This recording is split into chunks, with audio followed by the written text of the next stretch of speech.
I'm sure that in the Democratic Party in the U.S., Joe Biden might not get the support from perhaps a former Democrat, but when he runs against Donald Trump, that Democrat will support Joe Biden. So I don't see anything wrong with the Cricket West Indies supporting Dave Cameron because he ran against Mr. Skerritt. That does not mean that Mr. Skerritt can't support him for president of the ICC. The internal election is over, and I'm disappointed that has not happened. And I think that some maturity and a bit more understanding as to where we stand as leaders should play into our cricket.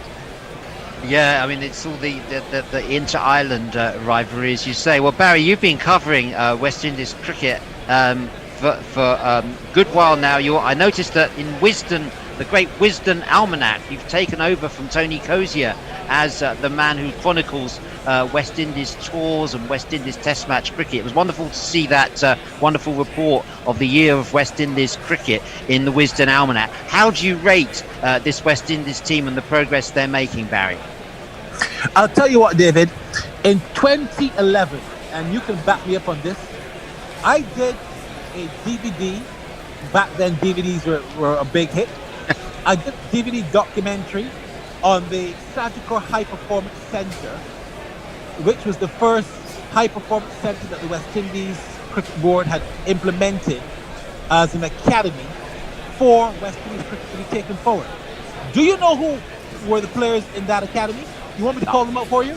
I know there's 5 on this tour. Name them, please. Exactly. You've got the captain himself, Jason Holder. You've got the man who is batting, Shamar Brooks. You've got the man who has led the bowling attack, Shannon Gabriel. You've got Roston Chase. Do you want me to go on, David? Well, I think Shane Dowrich would be the next one you mentioned. And also Craig Bradford. Oh, okay, that makes 6. And I think it was Toby Radford who helped to set up that programme. We had him on earlier. Toby Radford was not only the one who set up that programme, but he's the one who still coaches these youngsters on something he has called the batting booth. Yes. It's an online coaching session. We had him at lunchtime. He was on at lunchtime, Barry. Oh, there you go. Yeah, I even sent him a video. Toby helped Craig batting in the last 2-3 weeks because he picked up where Craig was falling off, and he helped Craig significantly. And look at Craig now; he's got back-to-back half centuries after struggling for a year and a half. So look, I'm not surprised because the vision was planted, the seed was planted since 2011 with these youngsters. These youngsters are no fluke. They have been working at this game for the last decade. So where they are now is not where they started. Where they started was just the seed. They're now growing, they're now blossoming, they're now grooming. So I'm not surprised by the success that they've garnered. Well, there's a tremendous number of good players in reserve. You've got 25 players here, Barry. Would you like to see any of those bench players getting a Test match outing in Test match number 3 if West Indies get away with a draw here? Yeah, I think Joshua De Silva should open the batting. I think Campbell has had enough. Campbell is just a flash in the pan.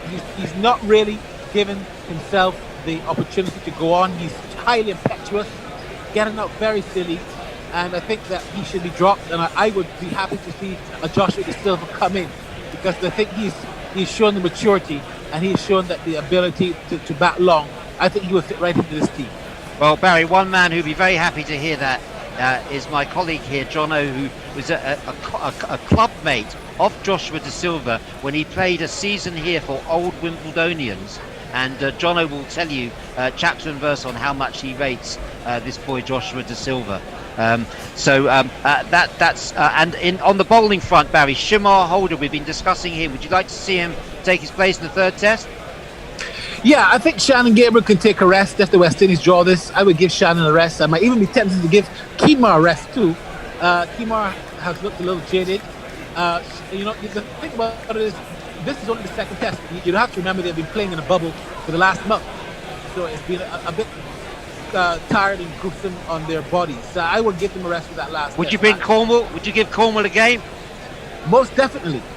I would have played Cornwall from the beginning. Luckily, Bradford got runs, so therefore he couldn't be dropped. But I would have started with Cornwall. He got 10 wickets in his last Test. How can you drop a man who got 10 wickets in his last Test? Wow. It's ridiculous. Indeed. Well, Barry, it's been a pleasure to hear your voice and to see the very top of your head.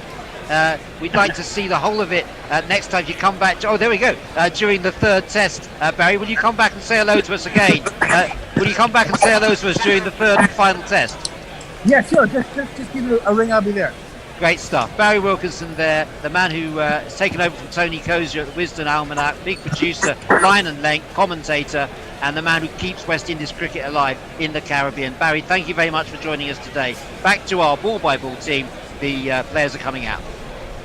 Brilliant. Thank you, David, and thank you, Barry. Absolute pleasure to listen to you both over the tea break.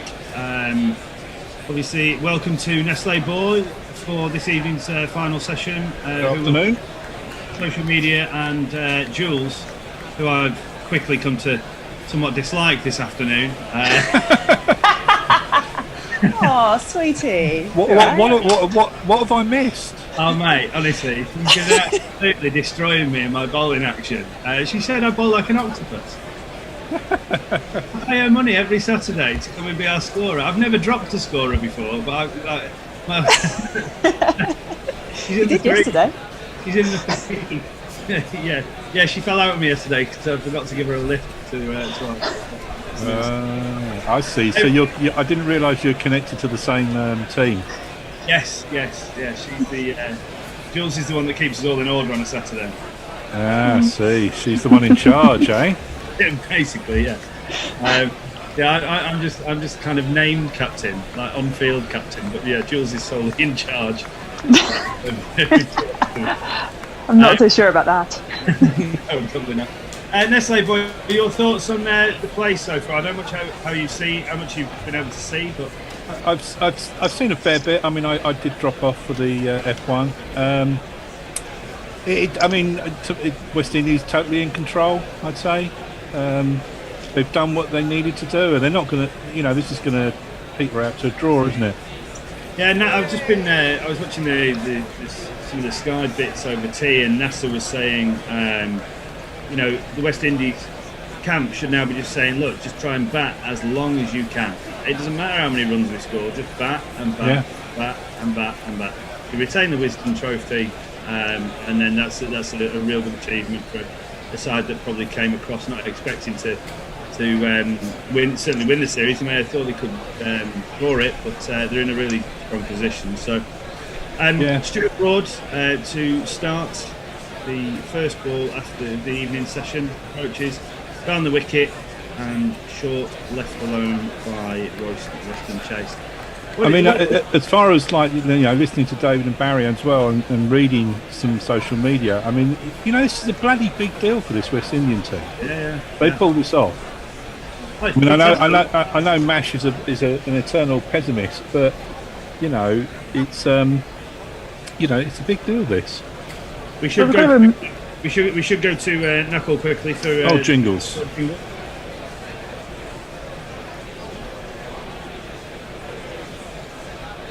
As Broad approaches round the wicket again, blocked out to the offside for no run. What would make Broad walk? If his stumps were knocked down, What would make Broad walk? caught 5 feet off the ground. What would make Broad walk?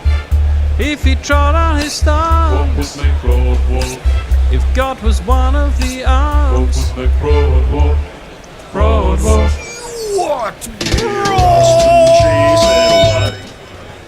Broaden again, left alone down the leg side by Royston Chase, collected by Butler.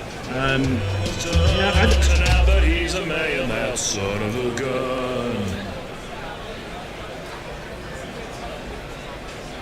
gun. Thoughts, Jules, on this round the wicket approach? We've got to try something. I'm just going to go. It was a case of seeing what works, because it's been a bit interesting. I'd say the bowling today, but also I think we've got to give credit to the West Indies. I think for a lot of people, it's like 2019 didn't happen. The West Indies beat us 2-1. Well, beat England 2-1, and quite convincingly out in the West Indies. So I'm not so sure why everyone's seen this as a massive shock. As Broad comes in over the wicket this time, short in at the body of Royston Chase and just defended down to short leg on the bounce for no run. Not so much about a shock, but doing it away from home. It cements, it's further up the league ladder, if you want, isn't it? Yeah, absolutely. It's always more impressive to win away, isn't it? Yeah. Yeah, oh no, I absolutely like that. This is suspiciously like a little bit of a no ball there from Broad. It might be something to keep an eye on if he does take a wicket. Broad in again. Another short one. Probably better directed short ball, but easily ducked under by Roston Chase through to footless and no run. We've almost, to me, and I get really frustrated sometimes watching the England attack bowl. I just feel like sometimes we've run out of ideas very quickly, and we've almost gone to this bully boy tactic of just trying to bang it in. Yeah. And they get, the new balls are available in just over 3 overs time, and then they're going to have to completely change their line as he goes round the wicket again. Another short ball through at chest height, through to Butler for no run to end the 77. They're banging it in. Obviously, they're just trying to get to the new ball to concede as few runs as possible. But I actually don't think the West Indies batsmen are that. They don't look and shouldn't be particularly bothered about a rate of scoring anyway. For them, the longer they can bat time, the more secure their position. Surely. Yeah. Yeah, 100%. And it just seems odd, really, that with the new ball coming, you've got Broad bowling now. He's not been that economical. It just seems a very odd choice. Yeah. Now this is one of the best, a better choice. Obviously, Dominic Bess. I don't know why Roop's not had a go personally. We should have a jingle for this man, Nathan. Emerge from the county sea where it rises rain. It's Dominic Bess. As Bess is in, full ball, just blocked back at the pitch by Shamar Brooks, who's looked very good today. Again, just watching some of the Sky stuff over at T, Michael Atherton did a really good piece just about Dominic Bess. As Bess is in for the second ball of the over. Slightly shorter, just played back up the pitch to the bowler by Shamar Brooks. And he was comparing at 22 the amount of overs that Bess, Underwood and Swan had bowled by this point of the career. As he's in again, much better length, just almost dabbed down through towards short third man. Collected, I think, by Root, thrown back in, but they take 2. And the fact that Dominic Bess often hasn't been able to get in the Somerset side because of Jack Leach, but he's then had to go out on loan to places like Yorkshire to get cricket. But now that he's in the England side, he's still at 22. I think he's 23 next week, learning his trade, but he's having to learn it at the highest possible level as well, which can't be easy. Yeah. Again, fuller ball, slightly flatter, slightly quicker. And that's just blocked back up the pitch by Brooks again for no run. I also just get the sense that England are not quite sure, as we see a picture of Jofra Archer amazingly doing some dance down the nets. As Bess is in, full toss this time and hit out to extra cover. They come through for a quick one. I think there was a shy at the stumps. And that's retrieved by Rory Burns. So they get through for a single. Sorry, carry on, Jules. But you want Bess to actually, in some respects, be mentored and be supported to be a sort of a frontline spinner. Like you say, he's had a bit of a baptism of fire going up to Yorkshire, then going into the Test side. Where has he had that chance to develop his own game as a spinner? I just question it a little bit. As Bess is in again, slightly fuller again, blocked back up the pitch by Roston Chase, no run. And that's not to say that you wouldn't have played him in this Test, far from it, but actually there was quite a fair bit of debate that pitch was going to favour the spinners. You've picked really one frontline spinner. Would there be an argument of having 2 spinners, of which one can do a sort of mentoring role a little bit around Bess and support that? Yeah. And that doesn't seem to be there, and I just would question some of the field placings a little bit for him as well. And that's not a criticism of him, but it's Stokes putting the arm around him, as we're seeing on screen now. Interestingly, not Root. It goes back to the Root-Stokes captaincy debate I was having this morning and wanting to get sort of people's views on. I just find there needs to be some more support for some of the younger members of the squad coming through for England for me. Nicholas just pointed out that England haven't had a full-time spin coach since 2014. I presume that was Mushy, was it? Yeah. Yeah, I don't. Weirdly, they don't actually have a. Those Broads in round the wicket, short ball left alone easily by Shamar Brooks, no run. Yeah, it'd be interesting if they did. There isn't really another spinner who could fill that senior spinner role, is there? Because even Jack Leach has got very limited Test experience. I don't think there's anybody else in the running who could act as a. Moeen, yeah, that's a very fair point. If he's fit and firing. Yeah. Knucklegram came in there, but it's exactly who I was going to say. You got Moeen Ali. Broad in again around the wicket, chest height left alone through to Butler for no run. Is he not fit? I think he made. I know he's not firing. I think he made himself available for the series, Right. but they're not. Having taken a break from it, it's quite difficult to. I think Best played pretty well in South Africa, didn't he? So it's difficult then to take the shirt off him for a bloke who's just decided he fancies another go. Broad sets off again, sticking with this round the wicket approach. I'm backing another short one here. Oh, surprise, surprise. Just blocked down to that short leg gully position. I want to get your view on sport without crowds. Obviously, I've been watching. I'm a motor racing fan. The Formula One's it's okay without it. You don't really, because you're watching the cars to an extent. Yeah. But I mean, last night I completely forgot I'm an Arsenal supporter. We were in the semi-final of an FA Cup. Yeah, it's crazy. Like, we won. We beat Man City. 2-0, yeah. Broad in, and that's a short one, and that's come off the glove, I think, but gone down, fielded at gully. Again, no run. 4 balls of Broad's 18th over completed. But yeah, it's. How do you feel it's gone with the cricket? I know we've got cricket, which is fantastic, but it is very different, isn't it? Yeah, I mean the buzz of the crowd and they've got the hum of Lords, haven't they, playing through the sky? Have they? But obviously the guys at the ground can't hear it. They're obviously just playing in front of nobody. That's another short ball that didn't get up quite as much. I think Broad's saying, how did that not bowl him? That really didn't get up. But well taken by Butler on the bounce. Again, no run.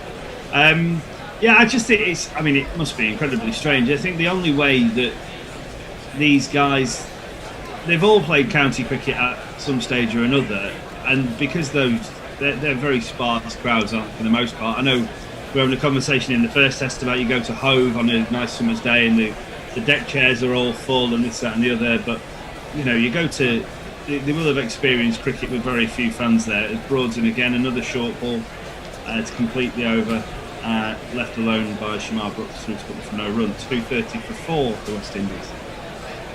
So I just wonder, I mean, Jules, you've watched a fair bit of county cricket over the years, I imagine, and they're not often, you go to a T20 match at the Oval on a Friday and it's brilliant because the crowd's there and what have you. But I don't think that these lads will be bowling at the fella at the other end and just trying to, bat as they bat. I don't know how much the crowd necessarily comes into it. Yeah, I quite like this romantic view that Sussex on a nice sunny day is full. I mean, the deck chairs are, but if you go up in the stands, it's a bit one man and his dog. No disrespect to Sussex at all, but it's just that's the way of county cricket, and it is. I would say it's kind of bizarre when there's a 4 or there's a wicket and there isn't the cheer. Yeah, absolutely. As Betsy's in, just blocked down to Ollie Pope, short leg by Rustin Chase for no run. And also, you would sense now that you've got an Eve session, you'll have the Barmy Army making a lot of noise. There'll be a fair bit of drinking going on. It's that kind of atmosphere. It slightly misses. Best in again, just blocked out to Sean mid wicket for no run by Rustin Chase. And also, West Indies fans do come and watch it in England. And also, you get a fair amount of banter, especially when West Indies are on top. And it's just a bit strange not to have it. Yeah, so slightly wider one by Bess, and that is smashed by Rustin Chase through straight mid off, right along the floor for one of these. 1, 2, 3, 4.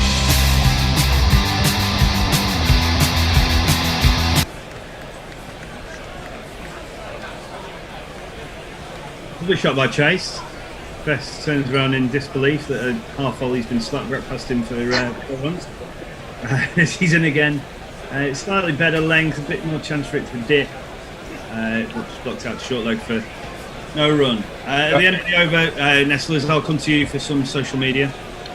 I was thinking actually earlier that if when I first saw the Windies back in the late 70s, if they'd been in this position then. As Best just in slightly flatter one, just blocked out to a short cover by Austin Chase for no run. The noise would have been incredible. The noise was incredible as I remember it back then. I think the Best is in again. Last ball the over, and that's just blocked out to a short third man, but they've taken at least one chase down, I think, by Crawley, and that's just 1 run to complete the 80th over. Second new ball available, you would expect them to take it instantly. Run out by the umpire. Oh, Twitter's very quiet. We've had a sketch from Dr. Dan Diper, which I've of Sam Curran bowling, which I've retweeted. Apart from that, everyone seems to be asleep. It does seem to be a bit quiet today. I've certainly had a few problems with it. I'm not sure what. I don't think I've got technical issues. I think everyone's just gone off and done something else, maybe. Well, I've seen a few bits across, other social media, and people are just saying. Well, I think John B, didn't he, put in the Gorilla group, put a fork in it. It's done. Yeah. About the test. I think that people have just turned off. As we were saying before, I find it quite frustrating the way that they've gone to this round the wicket bully boy tactics. I don't think that's the best way to try and get 17 wickets or 16 wickets now. To try and force a result in this test. Proper test batsmen can duck under a short one. Yeah. 6 balls, 6 times in an over if they have to. I think England needed a flurry of quick wickets this morning, didn't they, to really get their teeth into it, and it hasn't happened. We had a quick start with Bess, obviously getting Joseph out with his second ball of the day. It was Dominic Bess's second ball of the day. Yeah. But yeah, we did need a fast start, and that's just not happened. Second new ball has been taken by Stuart Broad, as Dojo Sam Curran fiddles with his hair. New balls, please. And Broad in with the new ball, and that's blocked out in the back of length, just blocked out into the offside by Chase for no run. Rather appropriately, we get a Wimbledon jingle for 2 guys trying to their best to look like Roger Federer. Yeah, very good. Yeah, the headbands are something to behold, aren't they? They're strange. Just doesn't seem to fit, really, does it? It's just not cricket, is it? This is not cricket. Wouldn't let them in the clubhouse wearing that kind of thing. Good heavens. There's Broad in again, second ball, and onto the tips of his toes goes Chase, blocked into the offside, picked up, I think, by Zach Crawley, and there is no run. People are starting to wake up on Twitter. Anna Forsyth, she's here. She's just sleepy. Not much happening at Old Trafford, eh? Nah. Well, we've got headband action, Anna, which is, keeping us quite excited. Wearing those sunglasses, he looks like a Vietnam veteran or something. Or Teenage Mutant Hero Turtle. From Broad in, much fuller ball. Squirted away down to long leg, off the inside edge by Chase. I love the smell of napalm in the morning. Lots of heads in hands there from the England boys. Oof. Knuckle did tell me what we called it last week. I call it a French cut or a Chinese cut. He's going to remind me quickly now as he types it in. The Vatican slice. There we go. Vatican slice. I like a nice bit of Vatican slice with my tea. Other cakes are available. Broad turns at the top of his mark. Approaches past the umpire into Shamar Brooks. 3. Oh, and Oh, Ooh. that seems to have beaten him between bat and pad, and Butler's parried it. I don't know if there's I don't know if he's nicked it. Doesn't look like a reaction to say that he's nicked it. Oh, that has nipped back a long way. How did that not hit? Bounce. Ooh. Oh, it's well over, but Yeah, Bounce. Bounce. But obviously, look, the new ball's obviously doing a fair bit. Maybe there is still something left in this game. We don't know, but we're going to need to get 4 or 5 wickets in the next 20 overs. You'd say is Broad again. It just seemed to rear up a little bit. Hit Brooks on the gloves and it's squirted down to the third man boundary for one of these. The number of the day. Who could ask for more? The number of the day is 4. Causing a fair bit of trouble in the first over of this new ball. His flaring dive from Stokes just cannot get to it as it goes through almost a third and a half, maybe fourth slip region. Brooks taking his bottom hand off the bat. On his tiptoes as well, so that really has leapt a little bit. So maybe, who knows? come on, England, get interested. Yeah, absolutely. We should give him a little bit of confidence. Another harder ball, just doing a little bit more off the wicket. As Broad's in again, and that's a wasted delivery down the leg side. It beats Butler. Runs away for, I imagine, what will be just the one by, I believe. That completes the 81st over. I'm sure the England lads will take a bit of confidence from seeing the new ball doing a bit more. Yeah, absolutely. For England, just see the ball kind of came in a little bit with the ball that took Chase sort of all ends up. I always think that Chase, he's only 28, he looks about 56, and when he was bowling on Friday, was it Friday? Yeah, Friday. He was looking the age that double the age he was, but he looked absolutely sort of thrown by that ball. So I think there's a little bit of hope there for the England bowlers. I think there's also going to be another change into the attack as well. Yeah, this man. Is he a batter or bowler? Sam Curran. What's his distinguishing feature? Sam Curran. He's not from Zimbabwe. Sam Curran. And he's beloved by Liz Yates. Sam Curran. Happy with his call, Sam Curran over Chris Quotes? Discuss. Why not? Because Curran's in and didn't really swing that much. Just covered up pretty well by Brooks, who's now on 67 for 130. I just wonder whether, look, if he's gonna swing it, it's going to be early doors, isn't it? But I think that seems to have done more for Broad off the seam rather than, and so maybe Wokes might have been a better up and slightly taller, probably hits the pitch a little harder. So no, I've been nothing but wrong today, so hopefully he gets a couple of quick ones here, Sam. That will swing back. It's kind of a slightly more normal length, if you like, just full of length. Just going through the replays now of Curran's 2 wickets in the innings so far. One, I think Campbell trapped on the crease, back pad, not giving out LBW, overturned on review, and then Hope was caught behind early today with one that went across it. Sam Curran got a bit of the River Phoenix look about him. Oh, yeah, he has, hasn't he? As he's in again, that's again slightly short. Oh, played kind of awkwardly by Shamar Brooks there, just into the leg side for no run. I'd just say that Curran, he's taken a couple of wickets. He's got the batters sort of retreating back in the crease a bit more this morning. I just think he's asking more questions than Wokes necessarily is, and maybe it's a tactic to have a little bit of sort of pace, get Broad in at one end, get Curran with, sort of odd swinging in bowlers. I just think that's the way forward for me. As he's in again, and Brooks just goes onto the back foot that punches that back out down the pitch to Shortman on, picked up by Ollie Pope. Again, no run. So Woy Palm is saying that he's here, but the match is turning into a catatonic state. He's also sorting out stuff for his move to Johannesburg, where he can annoy Gorilla South Africa even more. Hope the move goes okay.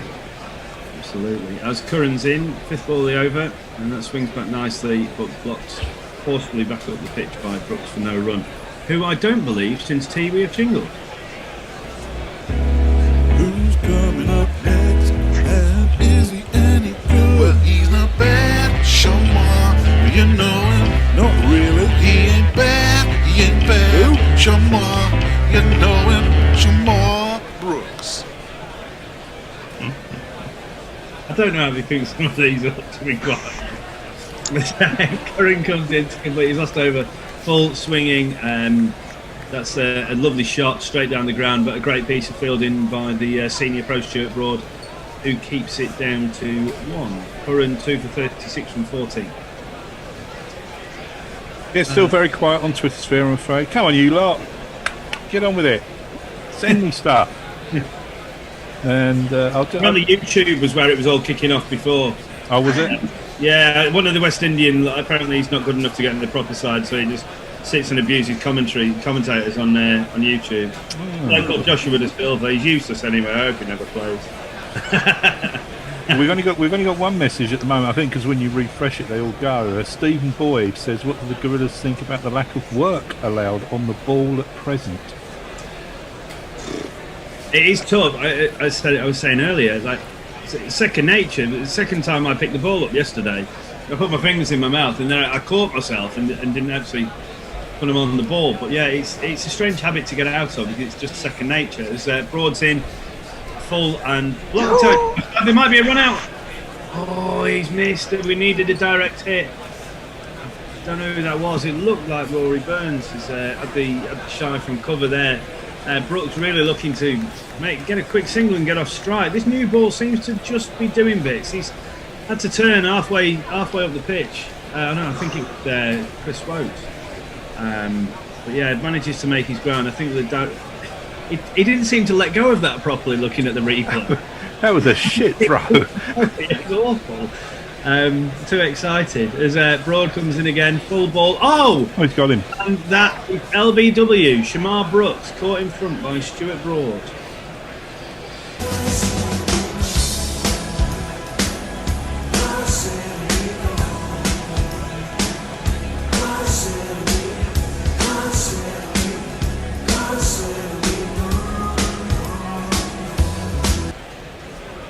That is out. That is out. Middle of the knee roll. That's 4 reds, I'm afraid. As Shamar Brooks, who, to be fair to him, has batted very well today. I think all would agree.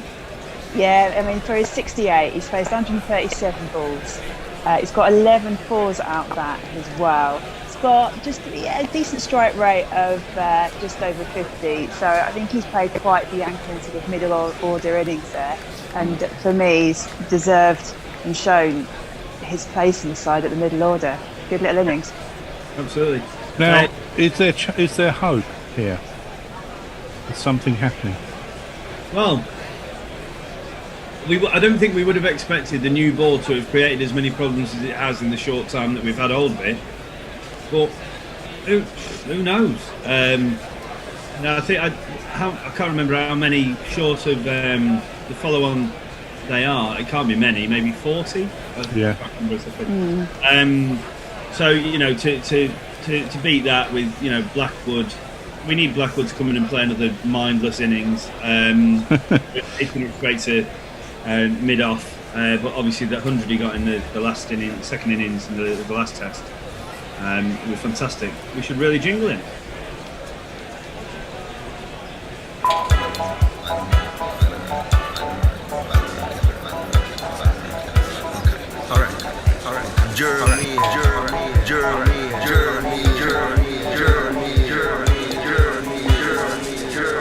Jeremy, Blackwood.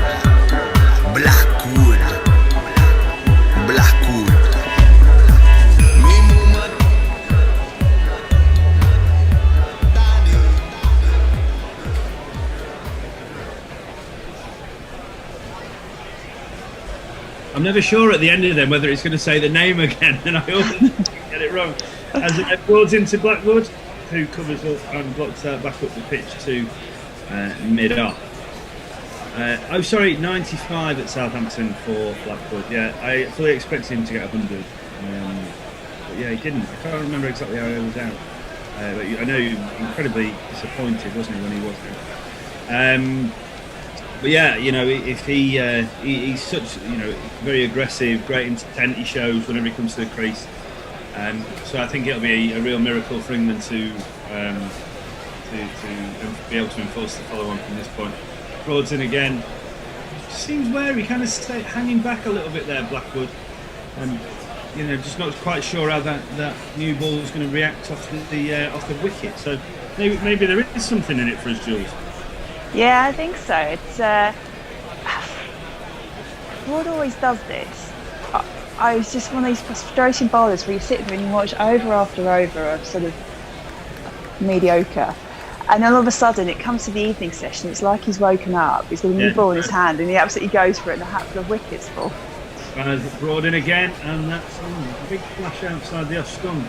The flat bat looking to cut there, Blackwood, as it goes through to Butler for no run. It kind of stifled a feel, but he's missed that by a foot.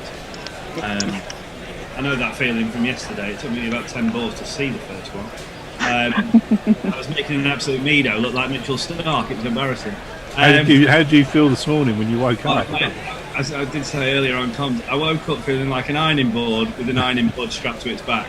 It took me 45 minutes to get out of bed. But yeah, not great. As Broad's in again, much fuller length, and Blackwood kind of plays a drive defensive to middle for no run. We've got some comments on Hot Mic. Fantastic. Warren Davis says, a belated good morning. These might be a bit old now, but I'll read them anyway. Jack May says, I'd rather watch paint dry. Typing Shang, best thing about this app, apart from the sync, is the video floats and sound continues when using other apps. Now there's a reason to log on. John Watt says, who else thinks this is going to be a draw? Well, I think we are. And Typing Shang says, Paddy Power. There are other betting apps available. One of whom is that way. I think we're our partner for certainly for the South African series, I believe. Please gamble responsibly if you choose to gamble at all. I'd back a draw though if you're going to. Yeah. If anything drastic happens. He does look a bit like River Phoenix, doesn't he? In Stand By Me. Yeah, he does. Don't go to the Viper room though, Sam. Stay away from it. Yeah. Okay. As Curran approaches, that busty little run up he's got, kind of back of length, and Chase just stands tall and blocks that into the offside. Rory Burns picks it up at cover and no run. The most pointless stat of the day. 28 more runs needed to avoid the follow-on. Yeah. Thanks for clarifying. That's okay. Always here for some stats. Yeah, it's going to take something really drastic, isn't it, for England to be able to enforce the follow-on. As Curran's in again, left alone by Chase. Good leave, in fairness. That was shaping back and probably far too high to be bowled, but probably left that on length. But it's a good leave on line through to Butler for no run. Still leaving, I believe. What did he say? 28? Yeah, I think 28. I think. But this is where you could really do with a crowd in, because it will be geeing up the bowlers, it will be sort of putting that little bit of pressure on the batters, and it's just silence. Sam Curran's. I think Jake will review this. Yeah, he's been giving out LBW. I think it'll probably give it out. I was definitely in. Were you definitely in? I don't know. I'm not surprised he's reviewed this. It looks pretty good, but I just wonder if it's sliding. It might be umpire's call, or is it may have pitched outside leg stump. It's very full. I think that's pitched outside leg, and I think it might even be missing leg. I think that's going to be overturned. I hope to be proven wrong. He's not hit it. Flat line. Crashes into that front pad of Roston Chase, but Ooh. Ooh. That leg.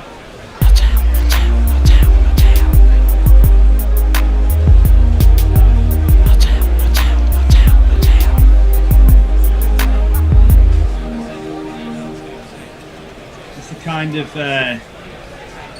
the kind of key decisions that England need to go their way, but obviously then overturn on review. It's worth a shout. Yeah, absolutely. It's tight. It's tight. I was hoping then when I was looking at the as they were going through the review process, I was thinking maybe it might just go umpire's call on pitching, but alas not. So West Indies still 3 reviews, England 2. Curran, top of his mark again, 3 balls to go in the 84th. He's Vatican sliced it. What a team. 1, 2, 3, 4. Jono, you look like you've collapsed over your desk. It's all right, mate. I mean, who would have thought that the second new ball would have made so much happen? There's been more excitement in the last 10 minutes than the first 2 sessions. Yeah, absolutely. And it's really got, the review didn't go England's favour, but the ball that followed, it's got West Indies a little bit all up. Curran is trying to work out, he's really making the West Indies question the shots they're playing here. It's fantastic to watch. I think he may have Vatican sliced this one into his own pan. He has. Yeah. Yes. There's all sorts going on. This is incredible stuff. Guaranteed that they're going to creep past the follow-on now, 5 down, and it's just going to tail into a drab today after 2 overs of absolutely brilliant entertainment. But yeah, they obviously disappointed. Curran in again. Nats pitched outside leg stump.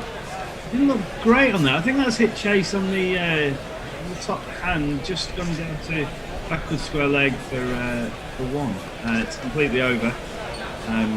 Broad will no doubt try and attack that in the next over. Any more social media there, Nestle boy? Yeah, we've got Muttley, another wicket after a session break. This is going slowly. The only way England can win this is by an innings.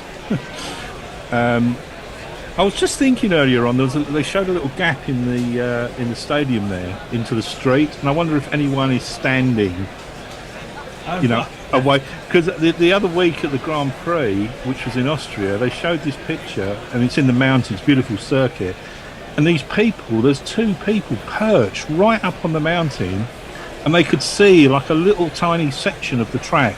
Wow.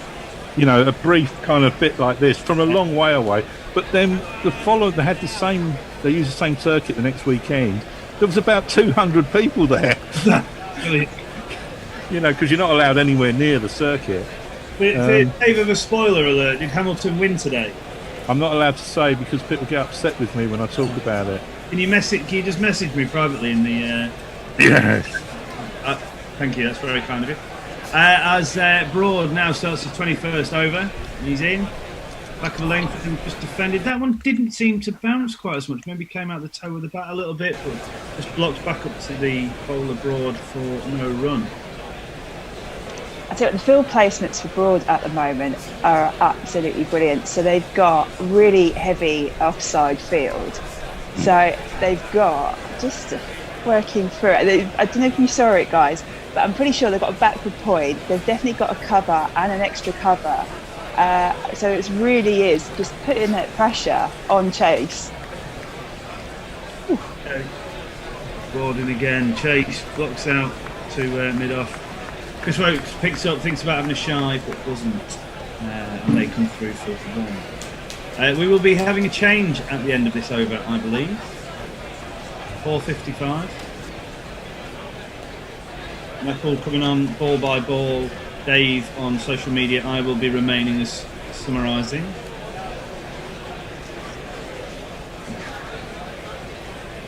I hope it's not you two that have brought us some good luck. We'll be waiting 40 minutes for anything else to happen when you come back on. Broad comes in again, and Blackwood kind of wafts at that a little bit, but just plays it out into cover region for no run. Chris Wokes wearing surely unnecessary jump. They're all wearing jumpers. I thought it was due to be quite nice up in Manchester today. Yeah, we're still only about 5 degrees. Right, come on now. You called me an octopus. Right. You didn't turn up to score our game yesterday, and now you're abusing my hometown. Unbelievable. Unbelievable. There's Broad in for the 4th ball of the over. Back a leg. No! Blackwood up with one that stays low. Oh, stumps everywhere. Oh, maybe there is a little bit of life left in this game. Wow. I mean, if you're the West Indies batsman now, that has stayed seriously low. Oh, That's brutal.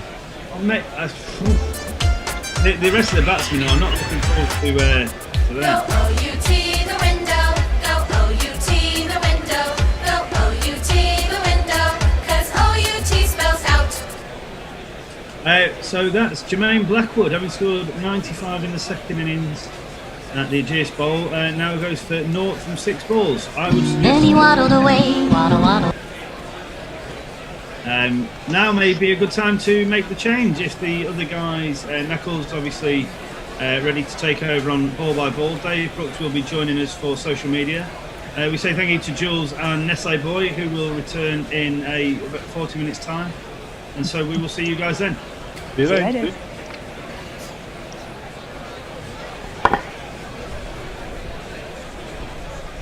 I've just seen your message, Knuckle, because it was off the bottom of my screen.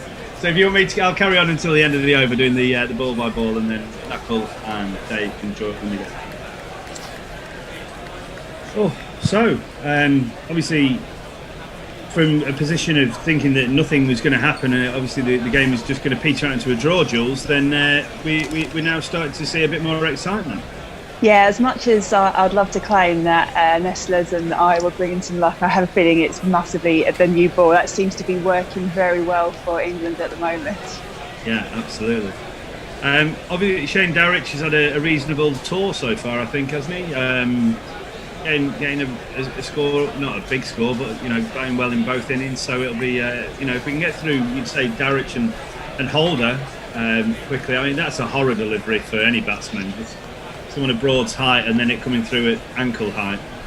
Yeah, I'm just a bit, because Blackwood has quite a few critics for failing at the sort of the test level. Obviously, his 95 in Southampton kind of quietened down a bit, but I'm just thinking going out for another low score today, it might leave some questions. To be fair, all I would say to that, Jules, is play that. Yeah, it'd be pretty hard to have a go at him. I should jingle up the West Indies number 6. Usually, obviously down at 7, rather down at 8 now. Very good player.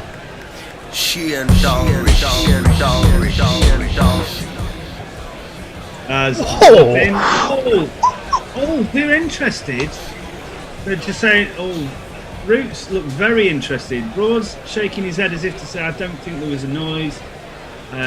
That's a snorter to get first up. Especially after seeing the last one go through at ankle height.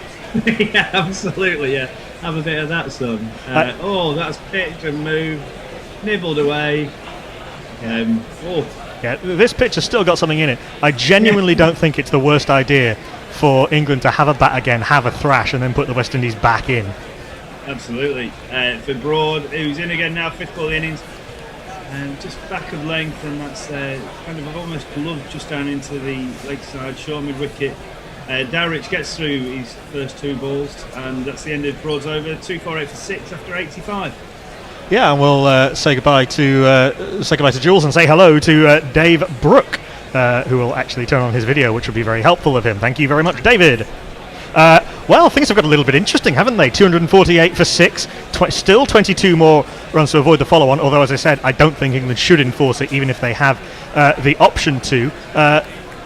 From 199 for 3 to 200, in fact, from 199 for 3 to 248 for 6, and 2 wickets falling in very short order from Stuart Broad.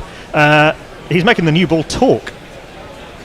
Well, indeed, Knuckle. I must admit, I thought the sort of all the game's all over sort of stuff was coming far too early. There's a lot more cricket to be played, and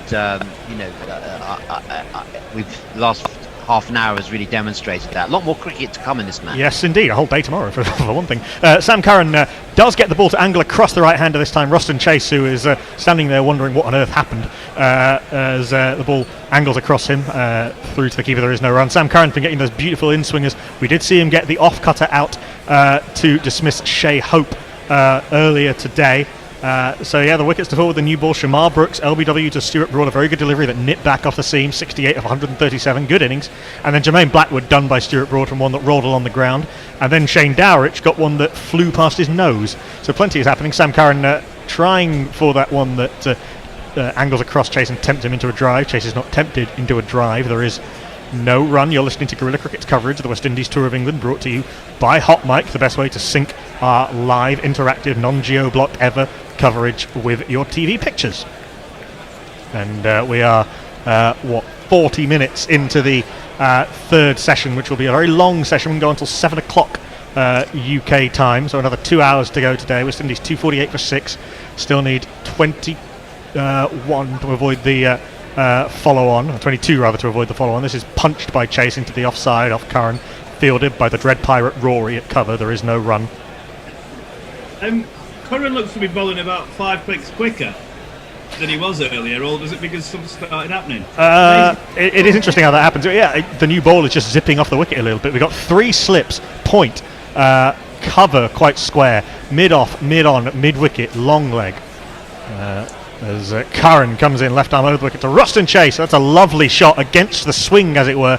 Curran doing the right thing, pitching it up, but Chase bringing out the square drive, and that's a lovely shot to release a little bit of the pressure and take the West Indies 4 closer to avoiding the, I think at this point, notional follow-on target.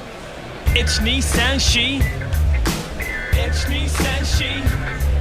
It's actually not quite a half volley there. Good shot. Very nice shot. You must be still there, Dave. You must be still very positive about the situation of the game, despite those 2 quick wickets. Well, yeah, I think that's still something for England to stay very interested in this. 2 balls left of the over. Curran hangs this one across Ruston Chase. Chase isn't tempted. There is no run. I wonder if there's an element now of Curran bowling to try and keep Dowrich on strike for the next Stuart Broad over. Not that Shane Dowrich is a bad player at all, but he is new to the crease. Yeah, absolutely. I think there might be a lot. Yes. Very good. Last ball of this 86th over. The second new ball has started talking at Old Trafford. And I think Chase was trying to fiddle a single into the offside there, but he wasn't able to. Fielded at backward point. There is no run. Good over from Sam Curran despite that 4. West Indies 252 for 6. Need 18 more to avoid the follow-on. Although I'm actually going to stop saying that because I don't think it's entirely relevant. Yeah, I guess the more relevant stat would be that West Indies trailed by 217. So even if England do get back in and have a good old thrash around, they probably won't need to score too many to set West Indies a very difficult target. Neymar Butlins, hello. I'm on the top of a mountain in Utah. We've got 1 bar of service. It's a gift from the Mormon heavens that I'm getting your broadcast. Every time I move an inch or fart, I lose you. Well, look, don't lose an inch or fart. He said, come on, England, says Neymar Butlins. And MJ Nuster wants to know the OUT spells out. Who is that jingle from? Absolutely. I don't know if we've ever known that. Someone sent it in to us. Shane Dowrich is quite wisely, I'm not quite sure why this wasn't applied before, he's having the stem guard applied to the back of his helmet. Those were brought in after the unspeakably awful thing that happened to Philip Hughes. Really not sure why they're just not attached to begin with, but he's wearing it now because Stuart Broad is getting some alarming bounce from the length. That glorious red Duke in his hands. Ben Stokes is warming up. I'm not entirely sure why, given how well Curran and Broad are bowling, but is into Dowrich, who plays this very nicely. Not easy to get forward when you've seen one fly past your nose, but he defends it to cover. There is no run. We've got 2 slips in the gully and a sort of deepish short leg in the James Taylor position. And as Toby Radford said, Knuckle, when he was on yesterday, the days when you could just bowl short to Dowrich and get him out are over. He's really corrected his game.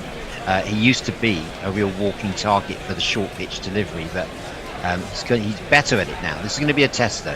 In comes Stuart Broad, bowls a little bit fuller, a little bit of tail into the right-hander, and Dowrich pushes into the offside. There is no run. I don't think it's about the short ball in the way that England were bowling Stokesy line and Broady line with the old ball. I think it's that bounce from a length where Dowrich, he likes to stay deep in his crease. He doesn't move his feet a great deal forward, which is understandable. He's not a very tall man, but he can get sort of trapped on the crease a little bit, and it's about those sort of nicks off to gully into second and third slip more than it is the bouncer. Broad in, strikes Dowrich on the pad with one that tails in, and Michael Gough responds to the celebra appeal, which was definitely aimed at Gully first before the umpire, in the affirmative. That looks pretty adjacent, but Shane Dowrich has reviewed. Can't see this on the internet. Sorry, batsman's review, not bowler's review. Jono, what did you make of that? I can't see it being turned over. I think it's very difficult, isn't it? These umpires are so good. And obviously they say that a lot of the English guys are the best in the world. I mean, it's gone above his knee. Yeah, he is very deep in the crease. He is jumping. I don't know. Umpires call on the top of leg. Yeah, maybe the kind of the stanchion, if you like, the stump, the bail. Stanchion. It is hitting the top of leg stump. West Indies lose their second review, and they lose their first review because they've still got two left. More importantly, they lose another wicket. It's 252 for 7. Shane Dowrich gone for a duck, and all of a sudden, Stuart Broad, as Stuart Broad does, has brought this game to life. Then he waddled away, waddle, waddle. That may have been a little bit harsh on the slip appeal. Third slip rather than gully for Stuart Broad. But he's definitely back. Yeah, it's a super spell from Stuart Broad. He's got his tail up, even without the crowd. That session with the psychologist that he went to see to how to motivate him without a crowd has obviously paid off. He's generating good head of steam, and he's got that momentum, hasn't he? He's got that Stuart Broad momentum where every ball is asking questions. Stuart Broad at times can be absolutely unplayable, particularly in England. Hopefully this has woken Twitter up. Well, hello, Leah. Hope you deconstructed your bird that you were preparing earlier. Or was it decimated? Desecrated, that was the word you used. You say there's the half Ross ton. I don't really get it, but you'll tell me, won't you? I will never get your lines first time I think round. Roston Chase Hello, Tony. Sorry, I think Roston Chase may have Tony faced 50 advises balls. Neymar Butlins to say try not to do either. That's either move or fart, although the latter may have greater impact in rarefied altitude. Good wise words there from Tony. Good evening to you. Leah says, I worked in a fantasy store and I had to start a Mormon box kept under the counter containing only the most disgusting tentacle porn and borderline because Mormons love that stuff. Ooh, something for the weekend, brother. As Nestle says, misses. Well, the West Indies, having been 199 for 3, are now 252 for 7. Having been 242 for 4, they're now 252 for 7. And the lower middle order has been Stuart Broaded, but if ever there was a man this isn't a crisis, but if ever there was a man to inject some calm into proceedings, David, it's Jason Holder. Yes, Holder will be unflappable, but Stuart Broad is saying, don't drop me again, isn't he? He's making the statement that press conference, it wasn't a press conference, it wasn't an interview he gave to Sky, where he talked about the pain that he felt about being left out and how he's going to make sure he doesn't miss and the return. He doesn't miss making an impact when he comes back. He certainly has, and he's changed the shape of this game in this spell with Brooks, Blackwood and now Dowrich. Yeah, Blackwood gone for a duck, the hero of Southampton. Dowrich, who was brilliant in the first innings, gone for a duck within a couple of overs of each other. LBWs and bolds, bowling at the stumps, getting that little bit of nibble back into the right-hander, and a little bit of variable bounce all of a sudden. I think the tactic of try and wrap this up quickly, bat again, have a thrash, and try and set the West Indies sort of 270 on the last day, I think is seems to be the way to go from here. 252 for 7. We're halfway through this over. I think we've taken drinks while Jason Holder makes his way to the crease, who possibly has been caught a little bit on the hop by this little collapse, as we saw Sam Curran the other day. As you say, Knuckle, sorry, Jono. I was just saying that we've been focusing on this, the follow-on target. But even if West Indies just do get through that, you've then got to look at a lead of, if England carry forward a lead of, say, 150, they only need to go out and thrash another 150, and then put not West even. Indies I under think pressure. you could thrash 100, and it's still. I don't think that no one's chasing 250 in the fourth innings on this pitch. You wouldn't expect so, would you? While all this is going on, by the way, they're repainting the line. A man has come out with a big wacky thing. A man has come out with a large stick and a paintbrush. The man with the wacky thing and the small hammer is going off. The man with the line and the paintbrushes has come out, not entirely socially distanced from Stuart Broad and not wearing a mask, which is not modelling correct behaviour. Michael Gough, new to the elite panel, having replaced Nigel Long, is overseeing proceedings. He says, nice straight line, you've missed a spot. No, you haven't. And the man with the stick and the paintbrush is wandering off. Possibly the most impressive captain in international cricket currently playing wanders to the middle.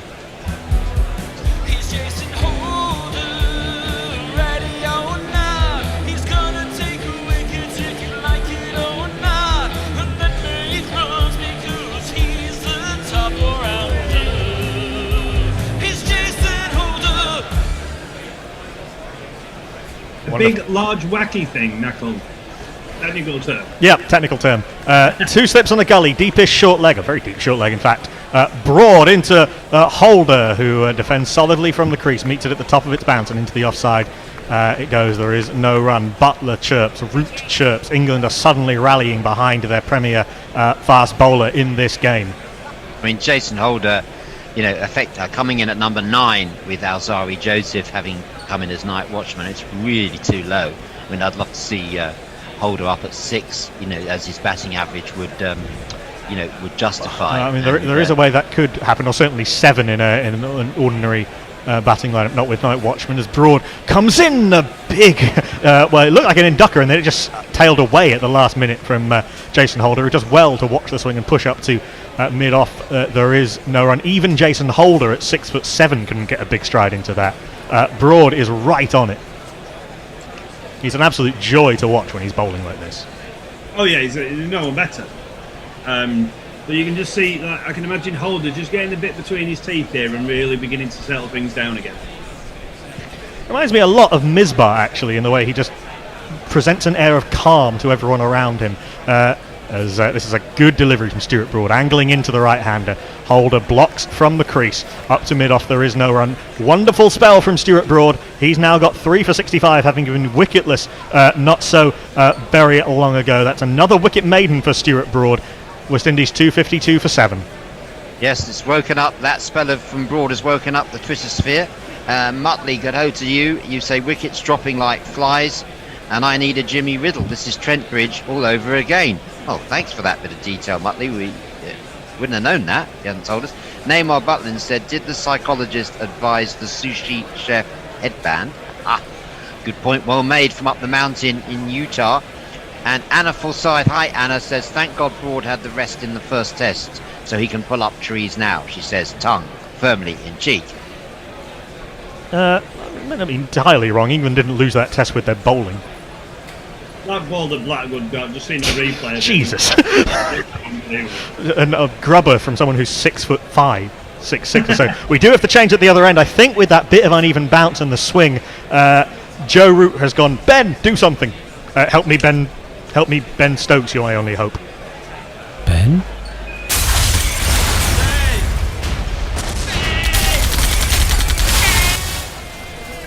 In comes Stokes from the Statham end. Starts with a real loosener outside off stump, or possibly just trying to tempt Roston Chase into something ridiculous. He's not tempted. There is no run. Roston Chase, Tony called him Roston the Uncomplicated and Roston the Unflappable in the first test. Even Roston Chase must be wondering, what happened? Yeah. Well, I think Roston would have seen a few collapses at the other end.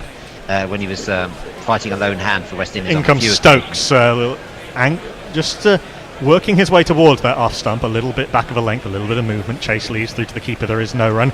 Yeah, of course, he was famously at the other end when Shannon Gabriel, why did he do that Pakistan to a test victory in Dominica, Misbah and Yunus Khan's last test match. That's why West Indies are an entertaining team to watch. You're never quite sure what's going to happen next, and they can, suddenly you can be back in the game against them. You're saying West Indies are now Pakistan, as Stokes is in. That one comes in a long way from wide of the crease, but Chase works it round the corner to long leg, bringing Jason Holder back onto strike. 216 now, the deficit.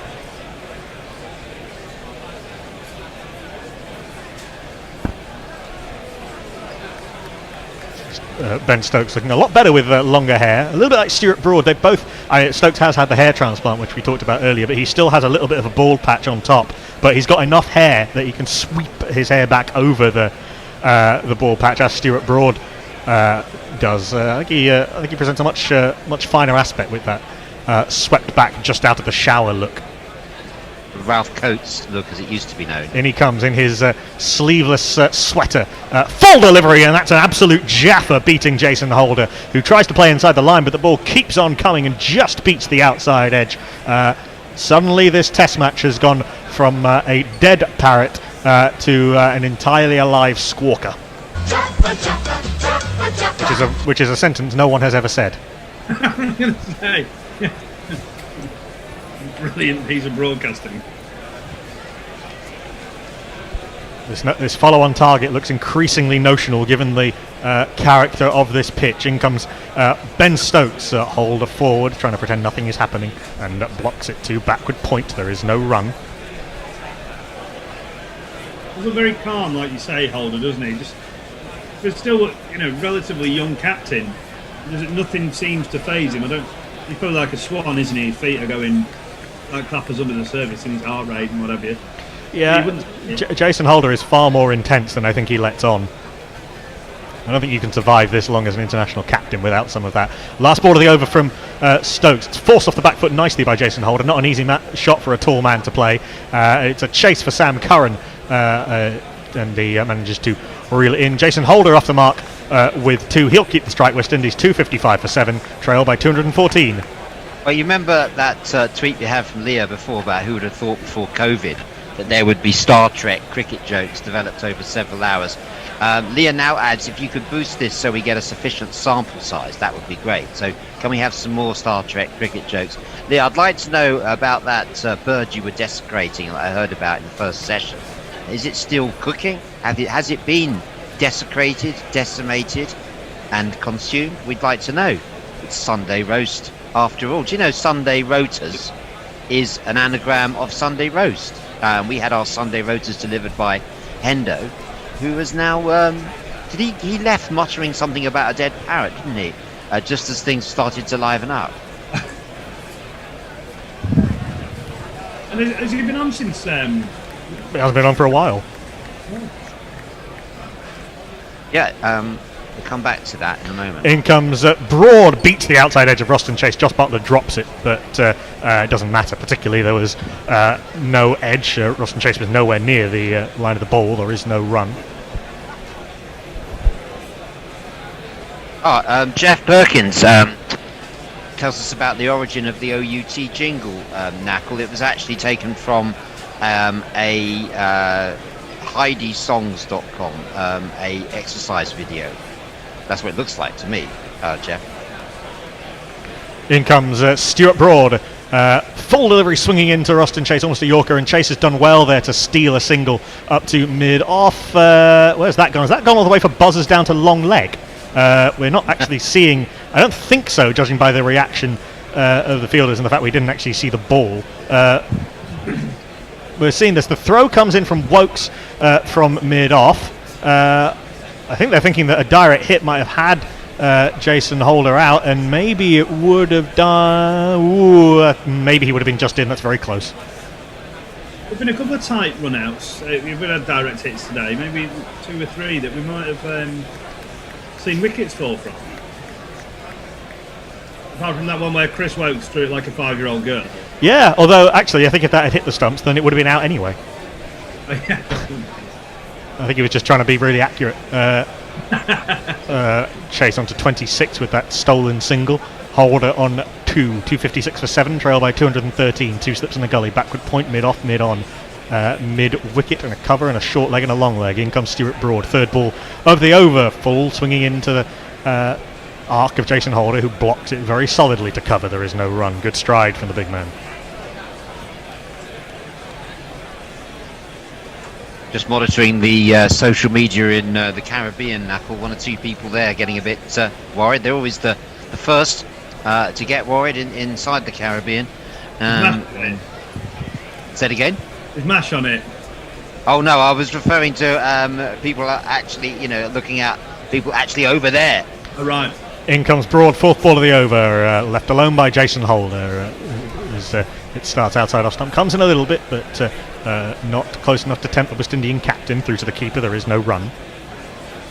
Yeah, it's the Honourable Gabby, who's one of the prolific social media people over there, who says, they think they're in trouble. It's, in trouble. As Stuart Broad turns at the end of his run from the James Anderson end, right arm over the wicket past umpire Michael Goff, bowls and back of a length, a little bit of extra bounce from Broad on that occasion. Holder defends off the outside part of the bat to Dom Bess at backward point. There is no run. Yeah, Gabby says if Jason gets out cheaply, we are struggling. Yeah, We being West Indies. May well be right. May well be right. Pretty forlorn-looking Shane Darridge back up in the West Indian dressing room. Yeah, sometimes you're gonna get a good ball early. Sometimes, aren't you? I think the review was the worst bit of that. Back of a length from Broad, and not quite as much zip on that occasion, and Holder defends the ball at the top of its bounce into the point region. There is no run. 256 for 7, trail by 213, and we see Jofra Archer finally allowed out, but not in contact with anybody, is doing some warm-up drills and some running under the watchful eye of one of the fitness coaches. We were told this would happen. Of course, Jofra Archer is pending 2 negative COVID tests. Presumably he's already had 1. Will be eligible for the 3rd test. Durban Oak, he's not getting too excited. False hope, just the usual false hope. Well, you never know. Cricket Litherman has been in touch to say, cries in sci-fi cricket fan, it's Star Wars, not Star Trek. And he follows up by saying, oi Jono, a 5-year-old goal would have thrown better than that effort. Stokes in outside off stump and left alone by Rustin Chase through to the keeper. There is no run. Strikes me that Chase and Holder are not probably 2 pretty good men for the West Indies to have at the crease at this point, in terms of their just calm approach to the game. Dude, yeah. Yeah, I think things would look very differently if if England were to get one of these 2 out quickly. Ben Stokes trying to make it. Stokes will bat 10, won't he? Then Holder, Gabriel 11. Gabriel 12 if at all possible. Back of a length and from Ben Stokes, and Chase defends with an open face to backward point. There is no run. Actually, I think Shannon Gabriel has batted 12 in a test match in Kingston because the West Indies brought in a concussion substitute midway through the innings, Jermaine Blackwood for Darren Bravo, and so Shannon Gabriel is, I think, the only man ever to bat 12 in a test match. Ben Stokes appears to be holding his side or his ribs on that after that delivery, as he's charging in from the Statham end, full in swinger and pushed by Chase to cover, who does a nice bit of showy fielding. Sam Curran there is no run. We get one of these 2 quickly. They're only 14 away from avoiding the follow-on now, aren't they? So, as you say, Nicola, I think the correct option, should we be able to bat again tonight, would be to bat again tonight. Well, I mean, it may be out of England's hands in 14 runs' time, as Stokes comes into Rustin Chase. It's a little bit late on that, but he manages to open the face and guide it to cover. There is no run. Good disciplined bowling by England. It's going to be interesting to see what the next change is. I wonder if Dominic Bess will come on from at some point as the next change. Yeah, Somehow I don't find that a threatening proposition. It's just that I don't know what it is. There's some spinners you would say, you would feel immediately threatened by that, but it just something a little bit innocuous about Tom Bess. Am I the only one who thinks that? He's learning his trade. Yeah, the bit of extra bounce actually might be. That's a good point, Jono. Fifth ball of the over from Stokes with that angled run up. Oh wow, a shot befitting an entirely different match situation from Roston Chase. It was a leg stump half volley, but with back leg up in Kevin Peterson fashion. He's flicked that beautifully over mid wicket for 4. 1, 2, 3,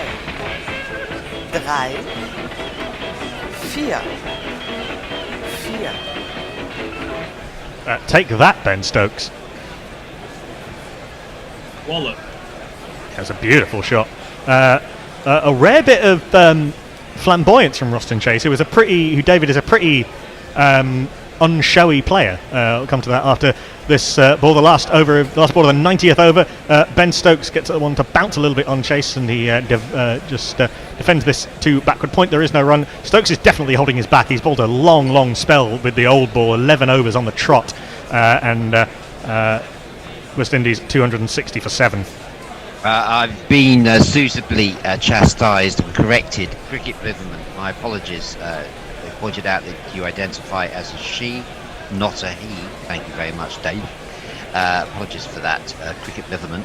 And Neymar Butlins has had to move away from the tent onto some rocks. This is in Utah. Now getting 2 bars. 2 bars on the phone. Hooray. Anna Forsyth wants to pick you up on what you said, Cricket Riverman, when you said that a 5-year-old girl would have thrown better. And Anna makes the point that Shorty Wokes just threw it like a 5-year-old.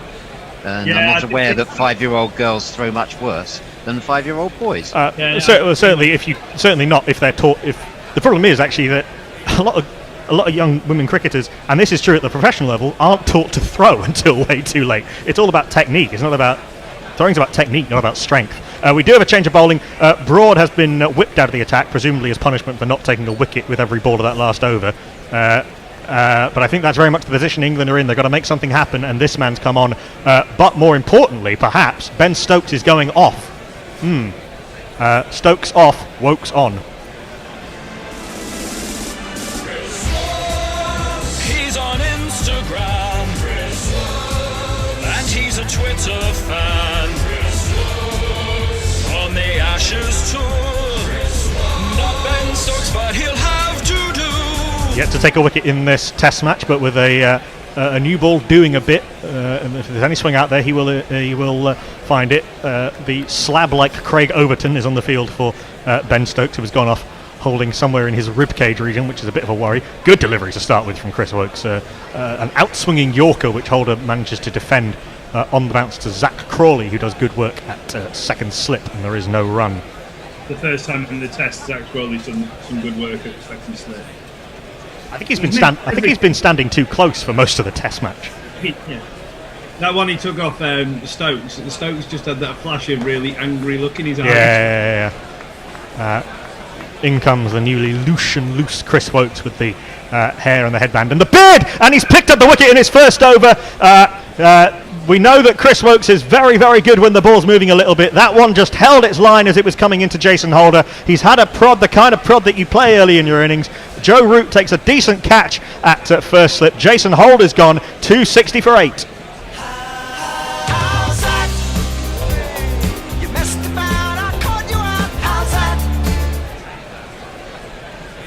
Wow. I mean, it's a regulation catch, isn't it?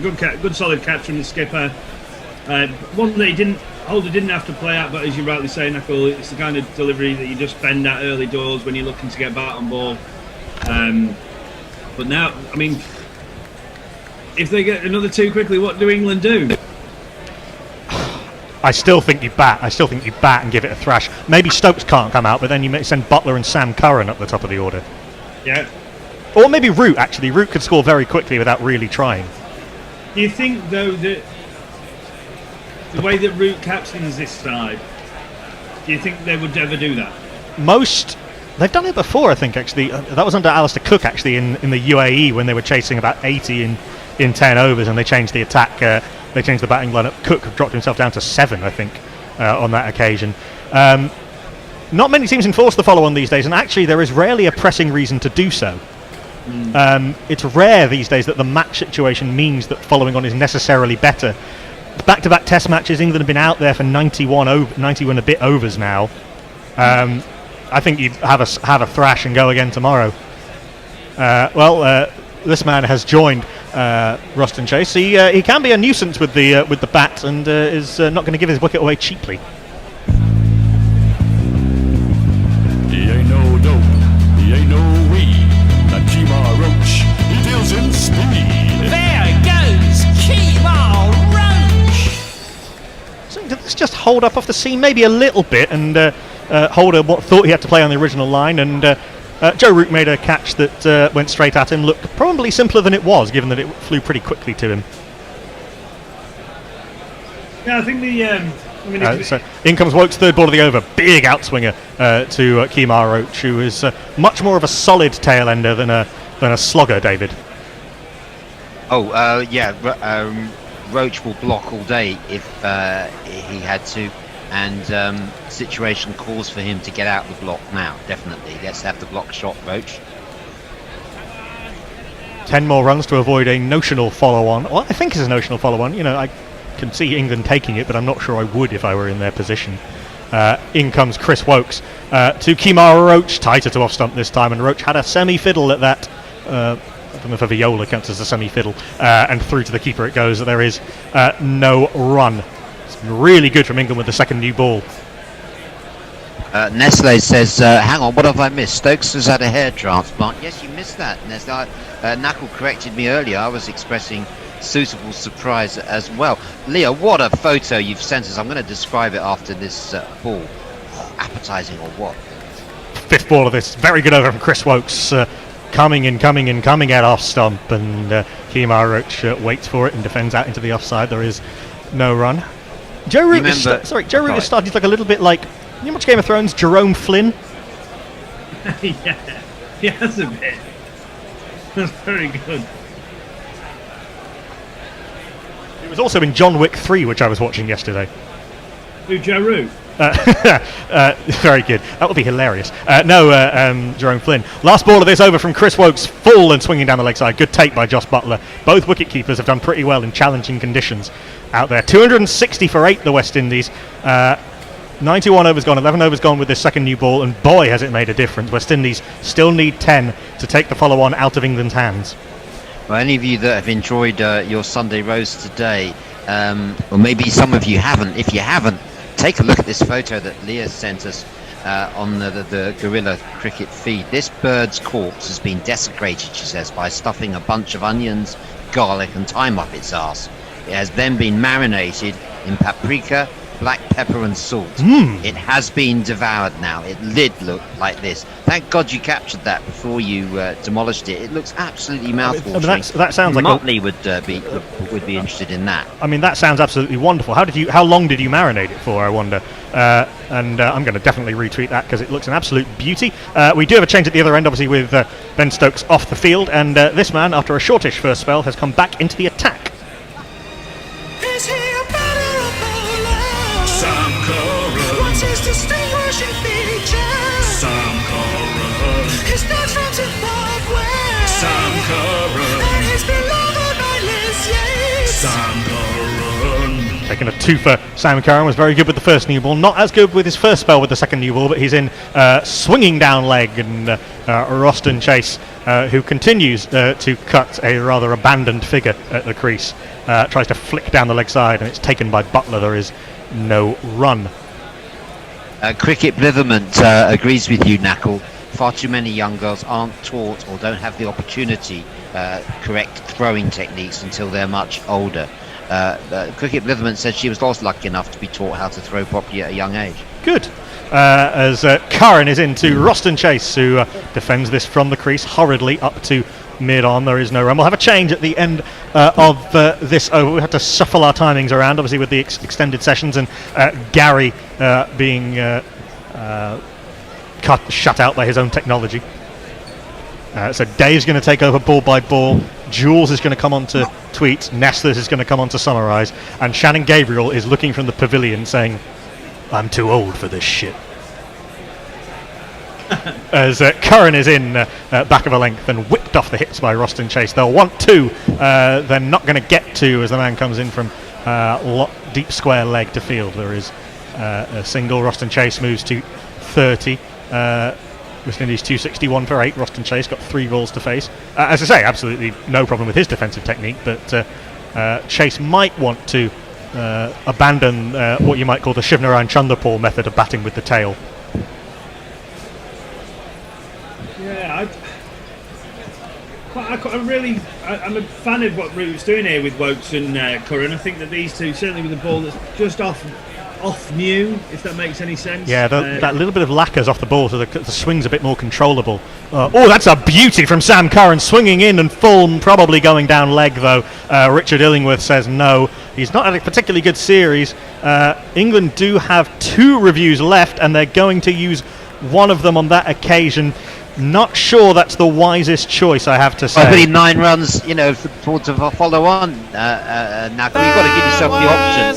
That was definitely out. Was that definitely out? I don't know. Maybe umpire's call. My initial thought was that it was swinging down leg. Jono, David?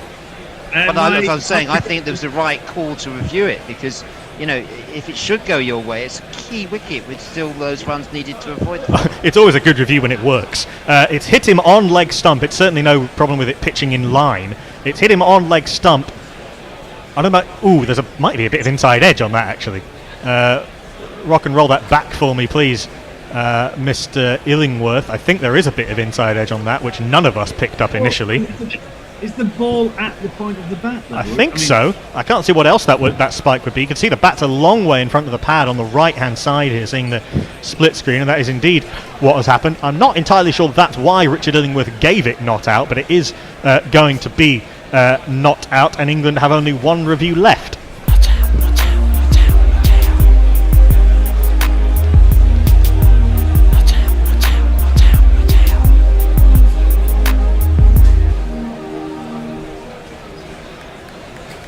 I'm not sure any of us. Got 2. Yeah, they've still got 2 reviews left, Knuckle. Even after that one? Yes. As Sam Curran, we will clarify that for you. 5th ball of the over, again swinging in, and chases a little bit late on that defensive stroke, and he pushes it into the onside. There is no That's run. Kemar Roach, sorry. No, it is 1 review left. England have had 2 unsuccessful reviews. The first one was review retained, but you're right, absolutely right. Sorry, Knuckle, excuse me. Yeah, they just refreshed it. Last ball of the over, last ball of my spell, which is I'm pretty happy with that from a bowling point. If I were the bowling captain, 4-fer. A good delivery from Sam Curran, swinging into Kemar Roach, but he keeps it out nicely into the onside rather it goes. There is no run, and we're going to say goodbye to Jono, but not for very long. We've got Jules Farmer, we've got Sean Tracy, and the next voice you hear on Ball by Ball will be that of David Brooke.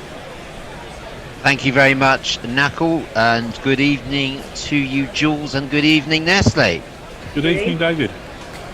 What about this? What about it, There I was, really not looking forward to watching this particularly, and thinking about tomorrow, and now I'm chomping at the bit. Well, there was a lot of speculation earlier as to what it was that kept you from appearing until this late hour. Hendo. What? Hendo's rotors. I see. We were thinking, was it B&Q? Was it a round of golf? No, that's what Hendo put me on. Right. Which worked out quite well, because I got to watch the motor racing. So you weren't, in the words of Stuart Broad, gutted, despondent, and whatever it was, frustrated? No, that's a single there. I'm sorry, I missed the first ball there. Thanks very much, Nestle. Although you're late, you've made a telling contribution already in that you picked up that there was indeed a run to Roston Chase, who goes on to 31. So West Indies are 262 for 8. They trail by 207. So 8 more runs needed to avoid the follow-on. It'd be good to have the option, whether England take it or not. But psychologically, that would be good, wouldn't it? Wokes bowls and a booming away swinger, but it's Roach is having nothing to do with that. He'll be looking just to push up and down in Kemar Roach fashion, I should think. And And Ben Stokes, who has gone off the field, he's back now on the boundary having a word with probably Dan Lawrence, actually, who's got a bib on, but Stokes very much without bib, and he's going to be coming back on to the field. Wokes it is, and Roach solidly forward, and there's no run. So what do you think they would do, guys, if in the event of, say they were to take these 2 wickets in the next 7 runs, what do you reckon England would do? What they should do, I think, is bat a bit, just go a bit mad. I mean, you know, if you get them out now, Windies are still trailing by 207, aren't they? You know, have a bash. Have a bash, yeah. And say, right, get that. Wokes, Roach takes his bat inside the line of that one, lets it go through. Yeah, so really the follow-on target not so important. It's more a question of getting back in, taking these 2 wickets as soon as possible to get back out there for England. I would, yeah. Do a bit of a T20 blastathon. Right, yeah. See what you get. Who would you send in with Burns? Sibley, who's not really the man for that, is he? Here's Wokes. He angles that one in to Roach, who is solidly textbook behind it. Yeah. Tom, go out and express yourself, Tom. Yeah. Stokes, Root, Butler, Curran, as the messages just come through from the green room. Yeah, that's what I'd do if I was England. I wouldn't enforce the follow-on. No way.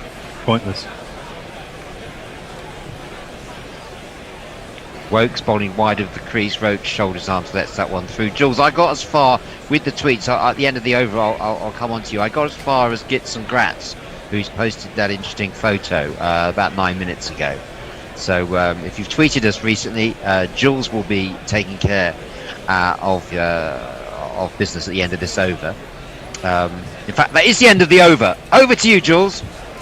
Thank you. So Grits and Grats has got a picture of the ever amazing Barry Walker saying that Roach jingle must have been performed by Jason Hiscox, right? There's a lot of love for Leah's lovely looking roast chicken from Edinburgh. It did look pretty good, and I'm pretty much a non-meat eater. Abhishek Chopra has said good evening from rainy Bombay, gentlemen. Brookster, big clap. Knucklester, big clap. And third person I don't recognise, that'd be Jono, big clap. Curran bowls, and that's flicked away with a lovely flick of the wrists from Roston Chase, who's very much still there in case we've forgotten. That's 4 runs. And if you kids can't listen, then you bound to see the way you get shot for crossing a boundary, I tell you, that's one of the shots of the day, that Nestle. That was lovely, wasn't it? Just a flick, and it absolutely flew off. Nice little flick of the wrist there. And I mean, Brooks played a couple of nice ones like that early, but that really flew from Roston, who's having a good match, showing his value with the bat and the ball. What a useful cricketer to have in your team. Got through 40 odd overs, and here he is now, standing up to England. Curran bowls to him. He tucks that away. It's acrobatically fielded by Crawley, and there is no run. 6 for 8 West Indies. They trail by 203, so just 4 more runs. Nestle's saying that the follow-on is largely academic, but it's 4 more runs to avoid the possibility thereof. And Chase is resting his bat on his shoulder as he waits for Wokes to go back to his marks. 2 slips. There's a man at extra cover. They're letting Chase take the single if they want. Plenty of a couple of fielders back, and there is one of them down at deep square. He's not going to be able to get to that though. That's gone all the way to the boundary for one of these. 1 2 ka 4 4 2 ka 1. My name is Lakhan. My name is Lakhan. Well, that's 2 lovely shots from Chase in this over, making a nonsense of that follow-on possibility, because that has now receded, and a little grin there from Chase, and perhaps possibly a little bit of a relieved look from Jason Holder. Curran bowls, and again that's played onto the leg side by Chase. This time there's no run, so West Indies have now avoided the follow-on. They're 270 for 8. channeling his inner Viv Richards a bit here, isn't he? Well, he is that ability to sort of take the ball off the stumps and just with a minimum of effort just to deposit it that way. Simply is grinding his teeth on the boundary. You're not going to get most a exercise he's had today. Here's Curran, he bowls, and that's pleasantly played away by Chase, who places it well, and they're going to look for 2 here, which they will get comfortably. So Chase is he's gone from 31 to 41 in the last few balls. He's really accelerated and taken West Indies beyond that important figure. Of course, England's still leading by 197. So as you say, Nestle, if they can wrap this up, take 2 wickets quickly, go out, have a T20 style bash, then it's an interesting scenario. I mean, I was going to wax lyrical about how in control Windies have been. I'll break off. Curran bowls, and that's a big shot from Chase. Was that put down or did it bounce in front? Chase went for a big one there. Certainly hit Wokes on the wrist. He felt that one. Nestor, do you think that went full throttle or did it bounce in front of him? Or was it on the ground? We'll find out. Just in front. Just in front. Could he have dived for that, Nestor? Yes. Would you have gone for that? Yes, I always think this with fielders. For God's sake, just throw yourself at it. Yeah, throw yourself at it. Yeah, exactly. Damn your teeth. Yeah. Most of us would have lunged forward and scooped that one off the ground. Yeah, got hit in the head and knocked out or something. But interesting this. But no, he took the decision to save a single instead. But it was hit hard. Yeah. I was always very critical of fielding when I was playing. Yeah. I thought everyone could catch everything. Wokes, and this is going to be Kimo looking to go off the mark, and he's still going to wait a bit longer. Actually, not that he's too bothered. He's had 13 balls and without scoring. Who did you used to play for then, Nestle? I was very, very sad. Sunday seconds for Faden Boys for a couple of years. British cricket. Right, no disgrace in that. No, it was good. I really enjoyed it. It was good fun. But I was, I was a pretty decent fielder and wicket keeper. Streaky batsman. Here's Wokes wide of the crease, and Roach shoulders arm. Very good evening to you, Bondi. You're suggesting that Sibley will open, and that any speculation as to the contrary is to be treated with suspicion. You've noticed that Jofra was lobbing about in the nets before with a mask and surgical gloves. How we need him out on the pitch now. Yeah, he would be the one to take these last 2, wouldn't he? It's Roach who waits for Wokes. Wokes angles in. Roach plays it down onto the onside, and there is still no run. I know a lot's been said about the Archer thing. It's very selfish, wasn't it? Well, yes, it was. Come on. Yeah, with all the preparations, and he certainly would have been. He would have known all about how the biosecure environment, how important that was. He'd have known all about that. Stokes would have made it really clear. Here's Wokes. That's down the leg side. Roach, don't think he got anything on that. It bounced in front of Butler anyway. There's no run. That's the star of this current cricket lineup as well. Yeah, it is a great shame. I mean, it was foolish. I mean, and apparently he sort of told someone about it on the training staff the following morning. So he didn't even keep it quiet, and that member of the training staff felt obliged to be Copper's narc. Here's Roach. Wokes. Roach facing Wokes, and that's played down to mid-on, and there's no run. Yeah, I mean, the member of the training staff felt that he had to play Copper's narc, reported it through, and as a result, we know what happened, and there was the disciplinary hearing yesterday, and he hasn't got a ban, has he? He's got a fine and a written warning, but he's eligible for selection once he's got over his second test. Here's Wokes, and there's an edge to that, and it's just avoided second stick. Maybe it just pitched in front. Stokes it was who dived, took the edge of Roach's bat, may have just bounced in front, Nestle.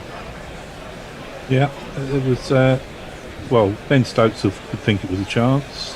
No, nowhere near. Jules, No, how are we no. doing on the social media? I've left you in the lurch there. She's got a question. Got a question to pose. Yeah. Slightly different because you're comparing this day against international. What would you say Joss Butler's international T20 averages, and have a guess at what Sibley's T20 averages? In all cricket, did you say, or in T20. first class cricket? First class, Sorry, in the blast and that sort of thing. Yeah, domestic Yeah. T20. yeah. Well, it's going to be more, isn't it? Because you've asked the question. Well done. Really? It's Curran to start a new over. That's driven by Chase, and there's no one. He's on 41. Roach still yet to score for 18 balls. What, you're saying that Sibley's got a higher T20 average than Butler? It's slightly a little bit skewed because obviously one's international, one's list A. But yes, Sibley is average of 32.8. Now I remember when he was playing at Surrey. I'll let you comment on his ball. Right, here's Curran, and that's stroked very, very pleasantly by Roston Chase. He's really timing the ball well now, and fielder's going to give that one up for goes to another boundary for Roston Chase.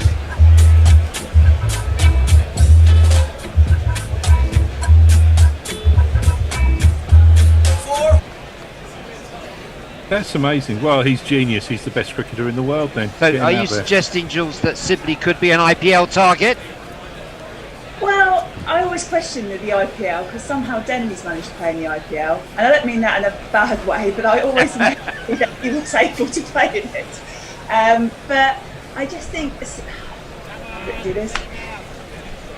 Next ball from Curran is short, and Chase just drops it down in front of him. 45, West Indies 276 for 8. For people of short memories, I mean, Sibley has got a hatful of runs for Warwickshire, but certainly while he was at Surrey, he was not a bad T20 player. I remember I was doing some work providing some stats to the person who does the PA there, and I remember just the whole summer of hearing Sivers, and he must have been scoring runs. So Here's Curran, takes the edge of Chase's bat, but it's a thick edge. It's gone down to third man. They're going to turn for 2. There's probably going to be 3 in this if Roach wants it, and he does. That's 3 to Chase, goes up to 48, and West Indies 279 for 8. Well, I'll take it all back then. be up for a duck now. Are you going to provide the stats to the Surrey public address system at the Oval during that friendly, Jules? No, well, who are you going to publicly address? Players?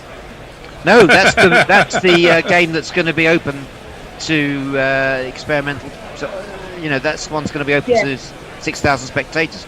Here's Curran, and that's played out by Roach. That's going to be Roach off the mark with a boundary, right down towards the third man boundary.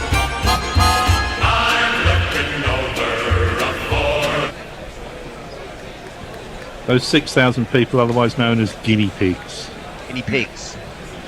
Lab rats. Yeah, Roach just slightly reached for that, but angled back. Put it what you like, it was a safe shot, and looks like from the replay that he did actually steer it down there. And Curran, he would have wiped his brow if it wasn't covered with an Alice band. A very funny picture on the Gorilla Cricket feed from Nigel Burgess, isn't it? Here's Curran, he bowls, and that's played defensively by Roach, and there is no run. That's the end of the over. Chase on 48, and Kemar Roach on 4 to 8-3 for 8. Jules. So we've just thrown it open to Twitter. Who do you think should open for England for a declaration thrash around? So do tweet us in, but I will catch up with some tweets. So Messengers is with us. Hello, evening all. 6 hours of Zoom meetings all done, which sounds like a punchy Sunday. I can tell you from experience that teaching youngsters of any gender to throw well can be a great disadvantage in a small garden, and very much a disadvantage for your neighbours as well. Abhishek Chopra has been quite prolific, and is just absolutely amazed by a test cricket with a picture of Broad shaking his head. And did you get a stat about how dope Goff's umpiring has been? We have, it's been quite prolific. We have A calypso by Lord Relator about Ketley Ambrose. We'll read that in a second. Here's Wokes outside the off stump. Chase has a little fend at that one. Wasn't too far away. So the North Stand gang, Wankidi says, Windies couldn't out Gavaskar at all, is all part of cricketing folklore. He wrote another calypso on Ketley Ambrose after a request by our very own Vijay Lokapalli, and this was in the aftermath of India's heartbreaking loss at Barbados in 1997.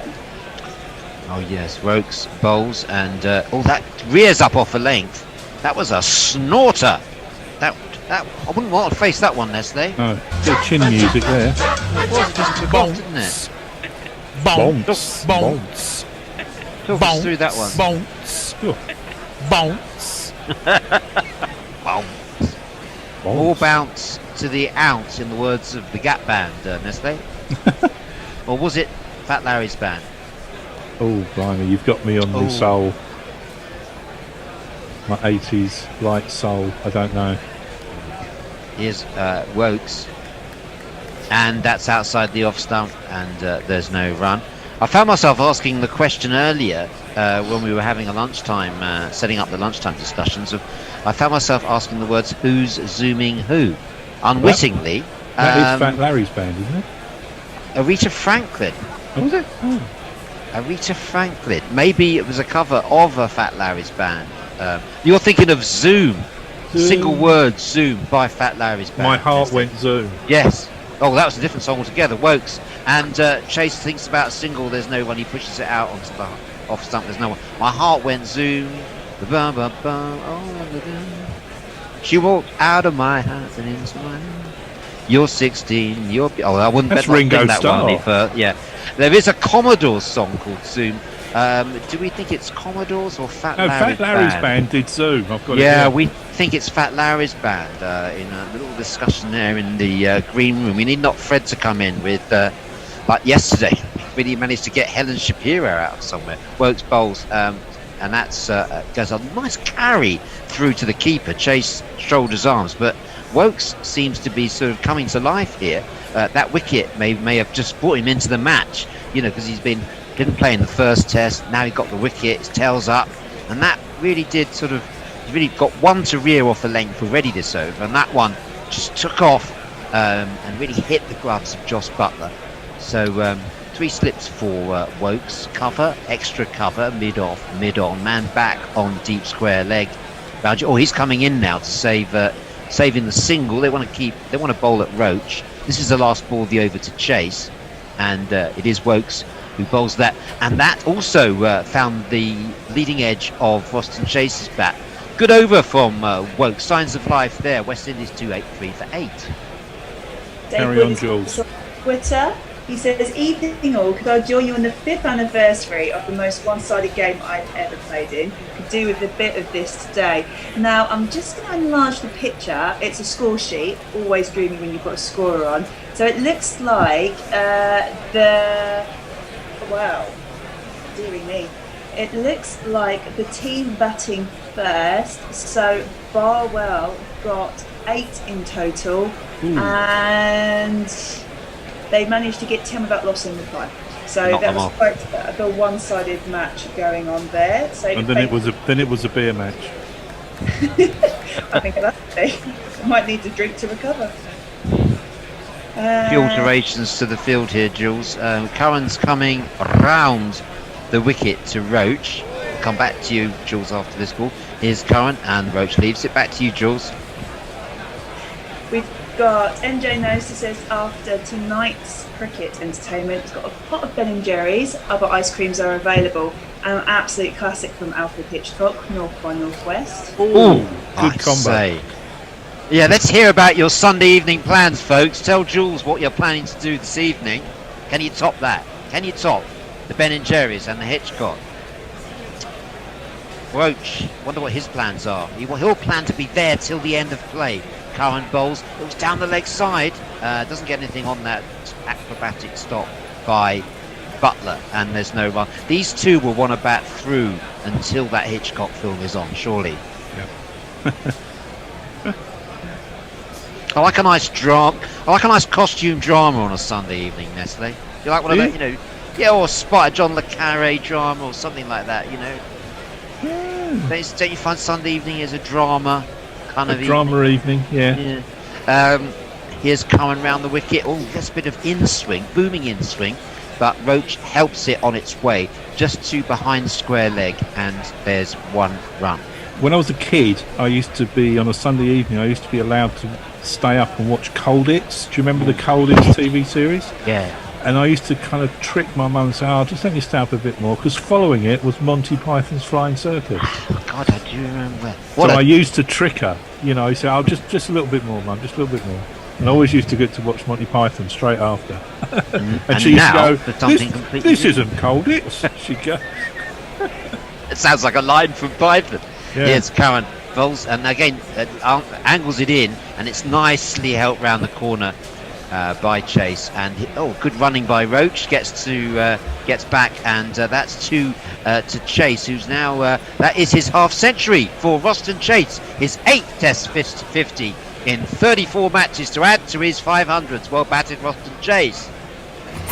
50 runs, your 50 runs. Well done, well done, well done, well done. 50 runs, your 50 runs. The job is only just begun. I'll say this for Roston Chase, he always scores runs in important situations. This one just round the corner for a single, and he moves on to 51. I wonder what point the frustration comes into the England bowlers. You know that bit where you suddenly start thinking they've lost the plot a bit here because they've got frustrated. That is a distinct possibility. Yeah, they could just get a bit ragged with it, don't they? Yeah, well, I think any side in this situation, when you just struggle to get those last two, and Roach has frustrated a lot of bowlers in his time. Cohen bowls to him now. You see, he's so solid. If there is a more solid defensive shot in the game today than Kemar Roach, I would like you to name him now, Nestle boy. No, Ben Stokes sometimes. Yeah, Stokes post Bristol. Yes. A post Bristol Stokes, yes. No, he's very good. I mean, he's a class player. Quick apology from me, MJ No-Star. I think I referred to you as he in tweets quite clearly as she, so apologies for that. Mark Zip has come in and said Zap and Roger for an opening. Anna Forsyth has said open with Butler and Broad just for fun. Alec Patton has said Stuart Broad and Sam Curran should open for England for a try and crash and quick runs. We've got thanks Jono. Good luck finding a new scorer. This is Roach who wraps Chase on the pad. The pill for LBW, and Michael Goff says no. The discussion's going on now. Nestle, would you review? Oh, yes. And Root has heard you, and he has indeed sent this one upstairs. That was out. That was out. That was definitely out. Was that definitely out? No. You see that I flicked my mic down and went, Joe, review it. Yep. You've got that understanding with Joe, I know, that's been forged since the Barnsley years. And that cannoned into the front pad of Roston Chase, just below the knee roll. And looked to me a bit leggy, but don't know. It's a good shout. Good shout. Just looking at the. Would you rock and roll that for me? Would you country and western that for me? Would you R&B that for me, Nestle? Jono's saying it's going missing leg. That's out, isn't it? He's dead. Is that out? Yeah. It's hit the pad. We're going to find out in a moment the answer to that question that Nestle just posed. It's the one we're all asking now. Is it out? Is Vic there? Is Vic there? And it's hit the pad. Yeah, we can see it's not hit the bat, please. But his bat has hit his pad. I think that's the second noise. Can you just R&B that for me? And here we come now with the, we're going to see ball tracking. And it is indeed hitting. So that's the end of Roston Chase. His 51 runs. and his innings is over. LBW to Chris Wokes.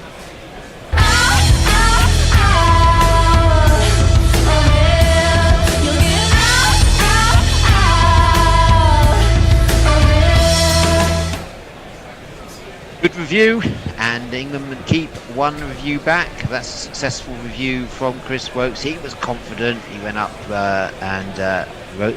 Roston Chase did look worried, and the contrasting expressions, the two players, as Roston Chase makes his way off. This would normally have got quite a decent reception from the crowd, but there's no one in the seats, of course. Interesting, so very, have to make do.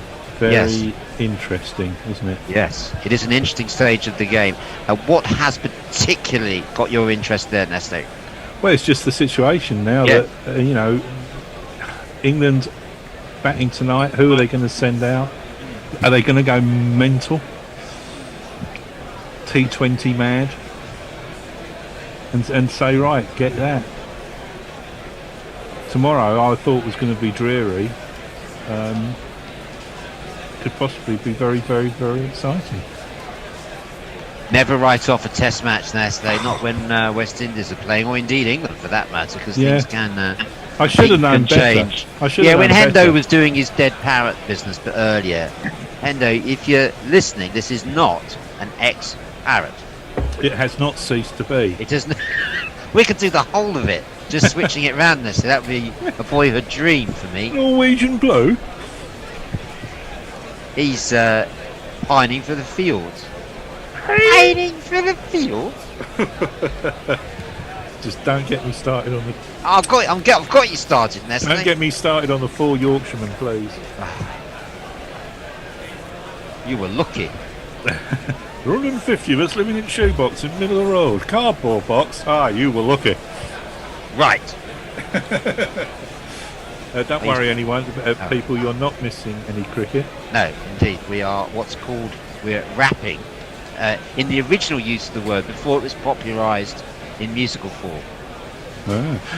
Talking of Fat Larry's band, yes. That was Zoom. The singer and drummer was called Fat Larry. That song Zoom went to number 2 in the singles charts in October 1982. But it was sampled. Incredible. They were sampled by NWA, Ice-T, Jungle Brothers, Depeche Mode, and Run DMC. Absolutely extraordinary. 38 years before the video conferencing revolution, they anticipated with that song called Zoom. Yeah. It's a good shout from Wokes, obviously being rewarded with the wicket of Roach. So we have a new batsman. It's you-know-who. Shannon Gabriel.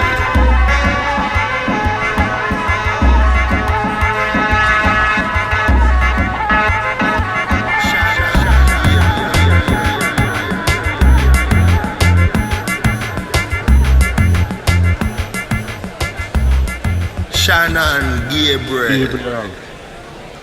Well, Shannon Gabriel, very unfairly sort of known, his batting known for that one heave that he had that cost West Indies a test match.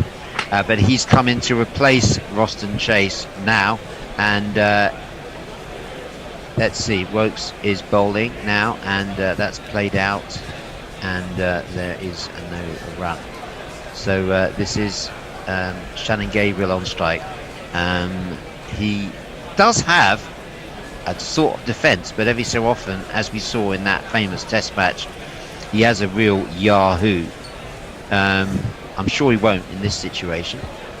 Sibley, is he looking like a man who's about to get his pads on? Or is he just looking like he always looks?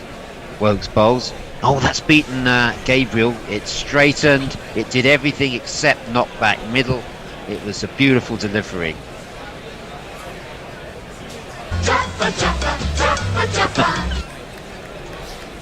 All right, Jaffa. England need a very quick wicket to get out there, don't they? We've only got 50 minutes left. 7 o'clock finish, is it? 7 o'clock finish, yeah. 50 minutes. So yeah, they could do with that. Wokes bowls, and that's where's that hit? Gabriel hit him somewhere, and it's injured him. It winded him, and Gabriel's going on to his haunches. Time Has he wasting. been balls, hit? tingling balls, been hit in the It's- groin. No one showing sympathy for my tenderloin. I've not heard that one before. Kemar Roach is finding it very amusing. He's having a good old laugh. Why is it that the other guy at the other end always laughed when you get hit there? Because it is funny. It's not funny if you've been hit there, mister. No. It is funny for the other batsmen though, and everyone Roach else. is in absolute hysterics, and Shannon Gabriel will remember that Look. the next time Wokes is bowling. When he's bowling to Wokes, I should say. Yeah, Wokes getting that right in the lunchbox there of Gabriel. You don't need a cock test like concussion test, for God's sake. What the? Get on with it. The best thing, it's the medical staff also laughing as well. Yeah. Shannon Gabriel also with a sort of weak grin. Wokes is having a good laugh. I mean, God, yeah. Hilarious. Laugh at someone. Roach is picking himself up off the floor. His hysterics having finally been conquered. Gabriel now gets back on his feet and gets the gloves back on and composes himself. We've got all that. There's been 45 runs, 5 wickets in the space of about 18 overs since that movie. Here's thank you, Jules. Here's Gabriel, who is waiting for Wokes. Wokes sticks that one in short, as if to say, "Don't you come on the front foot to me." Well, Gabriel will be making a note of this. Surely Gabriel will be making a note of that short pitch one from Wokes aimed at his head, and you have to keep the ball away from Shannon Gabriel when Wokes comes in to bat, Nestle.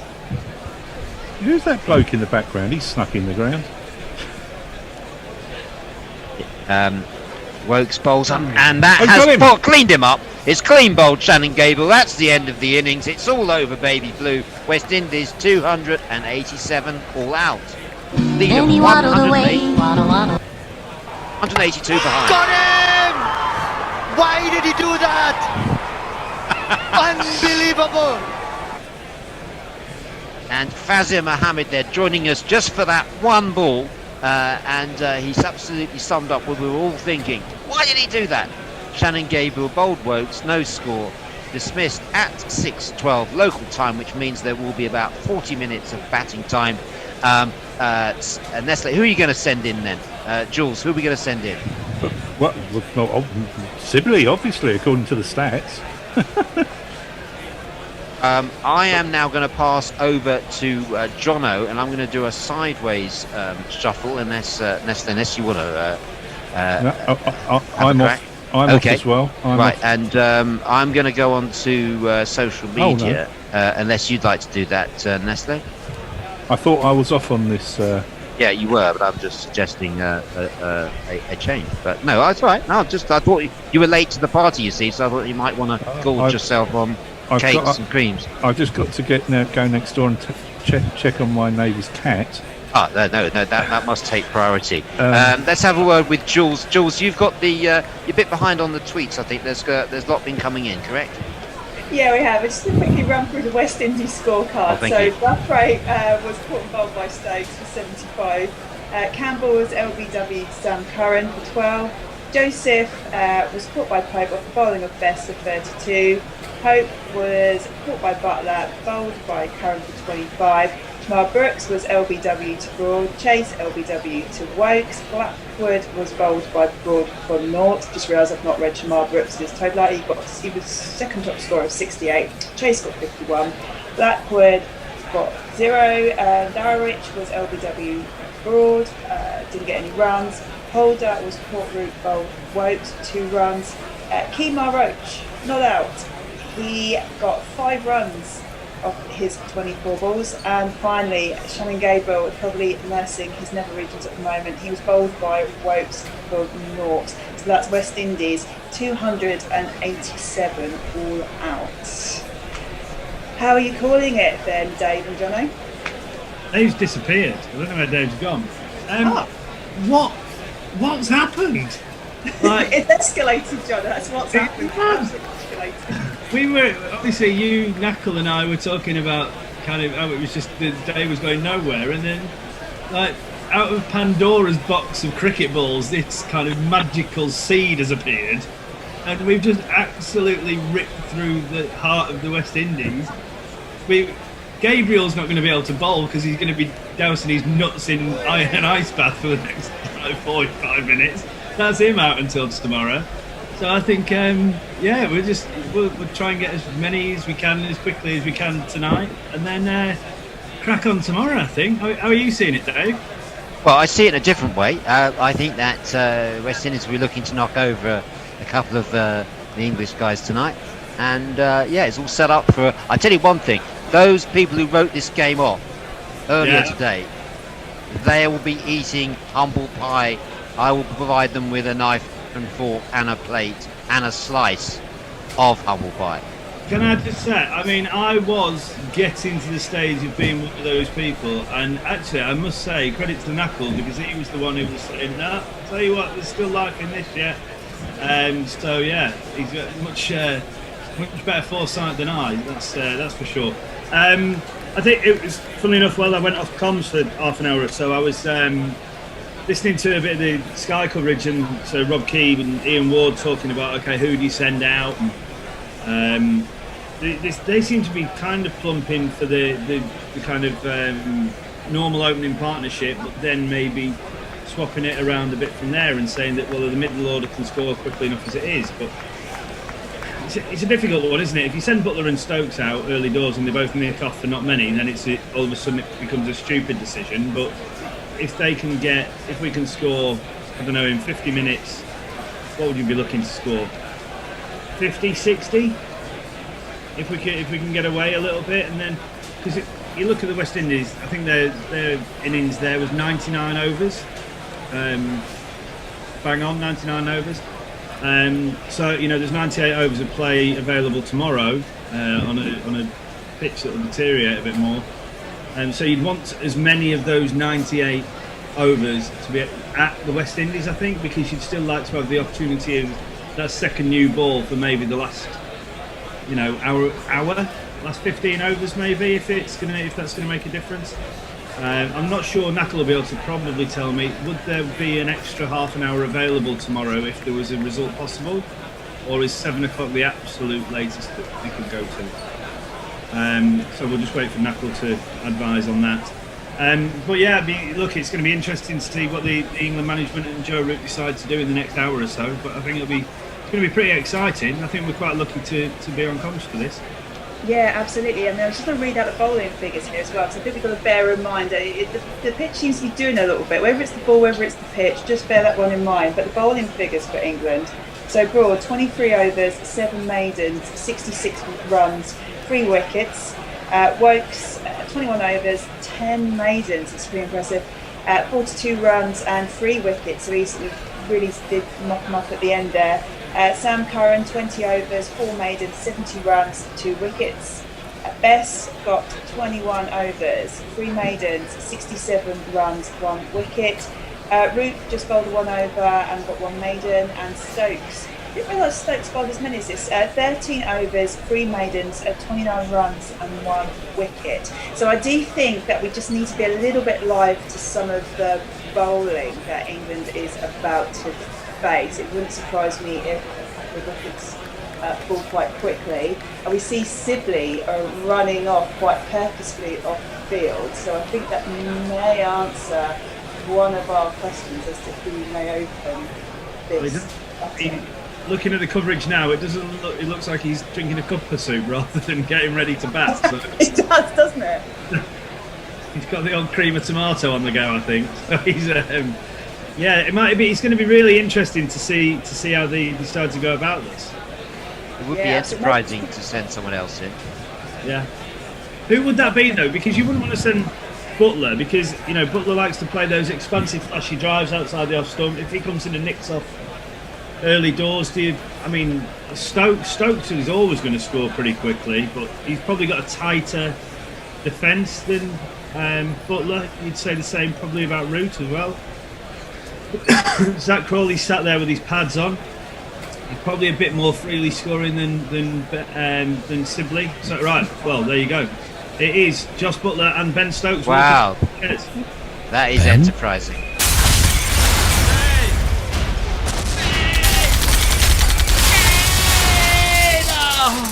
Ben Stokes. Pryor ain't no loss, 'cause we found someone subtler. Okay, he can't spell Joss, but he also can't spell Butler. Joss Butler.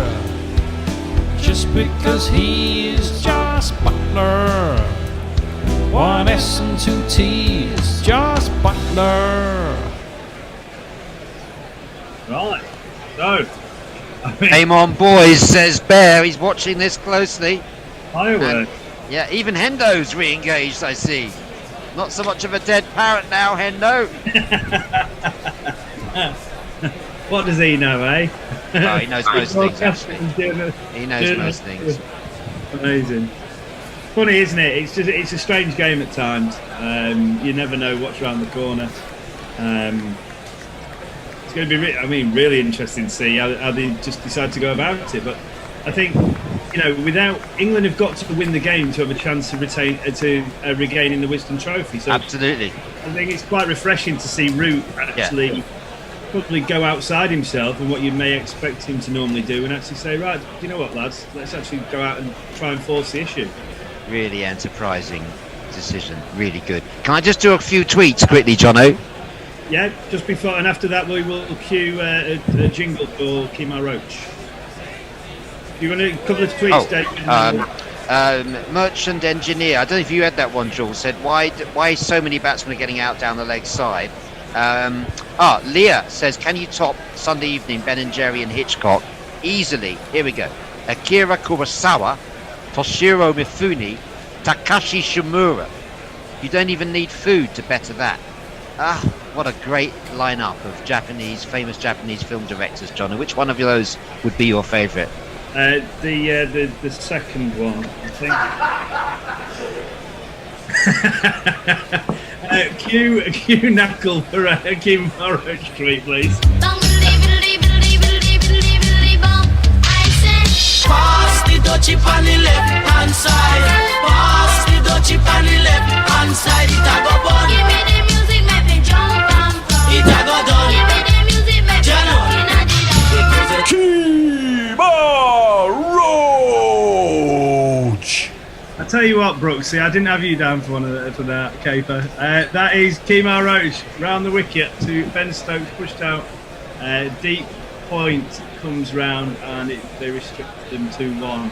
I tell you what, right? I know I'm the new boy, but I've been wearing it from all angles today. Right? Jules has had a go. Now Brooksy's having a pop. I just said the second one because I thought it was the safest route. I've still got no idea what you were referring to or whether I said the right or wrong thing. Donna, you can be as innocent as anything, but those in glass houses should not throw stones. You can give as good as you get. Yeah, quite well said, Jules. And Stokes and Butler were the two batters that placed the super over. They were. I hope we don't get 15 and declare, though, in fairness. Yeah, no, I sold you a hospital pass there, Jono, but no, Kurosawa, I'm a great fan of his early work. Same. That's Kemar Roach approaches over the wicket this time to Josh Butler, in swinging Yorker, dug out well by Butler. Shaping up as if he wants to play shots early doors. So it'll be interesting to see how the West Indians go about it. I think, Yorkers are one of the best deliveries in the book, aren't they? Why they don't get bowled and as much as they used to, even in one-day cricket. Always, you see here, well, we talk about it a lot. Obviously, the Sky guys talk about it a lot. As Roach is in, third ball of the over, full again. Oh, I'm not sure. I don't think Roach touched that, but I think it might have broken the stumps at the non-strikers end. Stokes was in his ground. But yeah, looking to be aggressive there, Butler, even to another kind of Yorker length delivery. That's what he's there for. Abhishek Chopra says, instead of sending in Roston Chase before, West Indies should have sent in Roston Save the follower. Very good.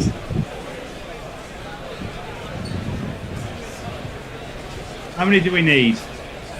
come back to that in a second. As Kimo wrote in, fourth ball of the over. Oh, and Butler's tried to smash that through extra cover and played a Vatican slice onto his own middle stump. I knew this was... Oh dear. Joe Root, what a decision. Dreadful. Sack him. Bring in Sibley. Bring in Yeah. We didn't want to regain the trophy anyway. Where's Annie, the Somerset fan, when you need her? Oh, Joss. Unlucky, Joss.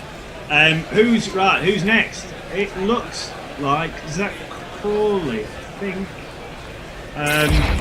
Whilst we're just working that out, John, if I can just zip in and say that we've had a tweet from Mark Zip, and he said, while Zap and Roger might well make good openers for England, I meant it was Zap and Roger who did more bounce to the out earlier.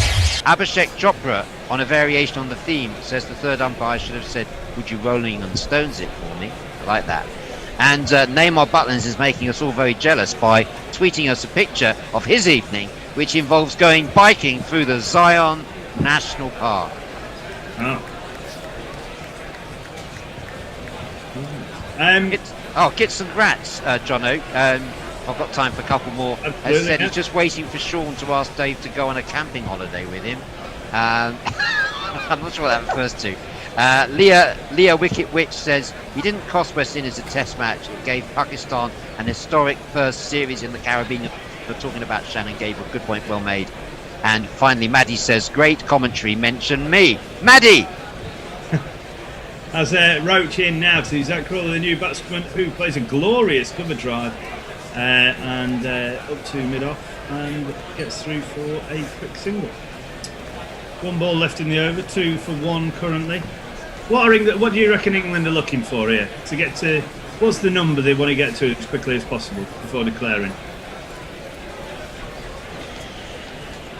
Jules, David?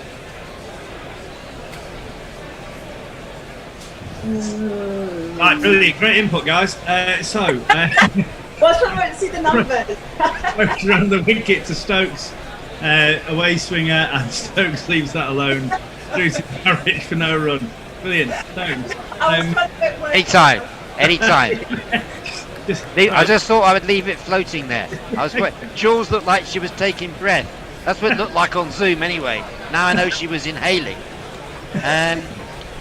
No, she wasn't. MJ Noster says, oh dear, I'm going to tweet from Bear again. Game on, boys.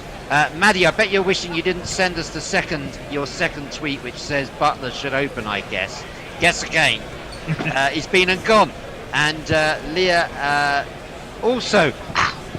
she also has agreed with me, Jono, that indeed Akira Kurosawa's early work, including that wonderful production of the one starring Peter Carey, his name temporarily escapes me, it was indeed his early work, and not forgetting his most famous work called Seven Samurai, which really set him up and in a way revolutionized Japanese avant-garde cinema.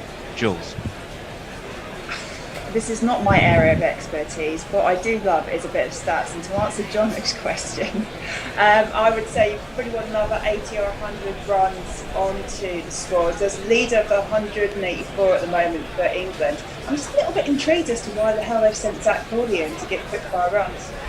As Shannon Gabriel new to the crease and gloved down into the leg side by Crawley, and they'll come through for 1. And we should jingle the man who's just taken his nuts out of an ice bowl. Shannon Gabriel.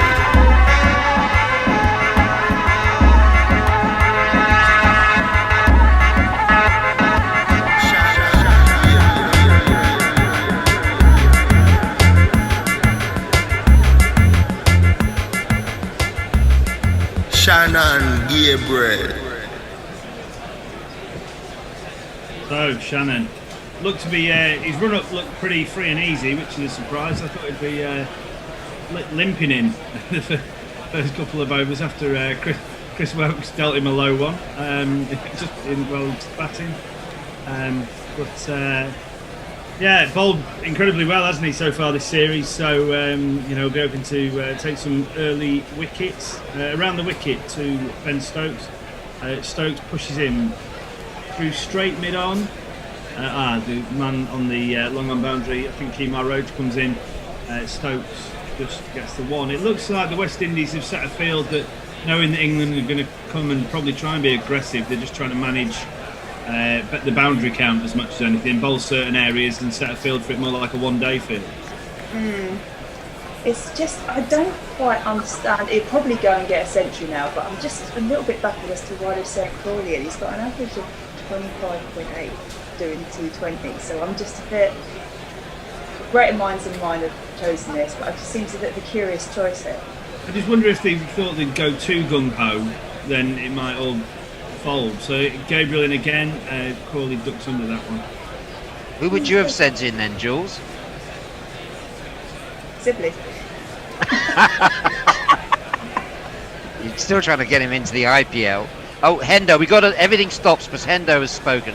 Hendo, I'm sorry it's taken me 13 minutes to say that you think that England will hit a quick 160, leaving West Indies 344 to score in about 66.1 overs? Oh, now where have I heard that before?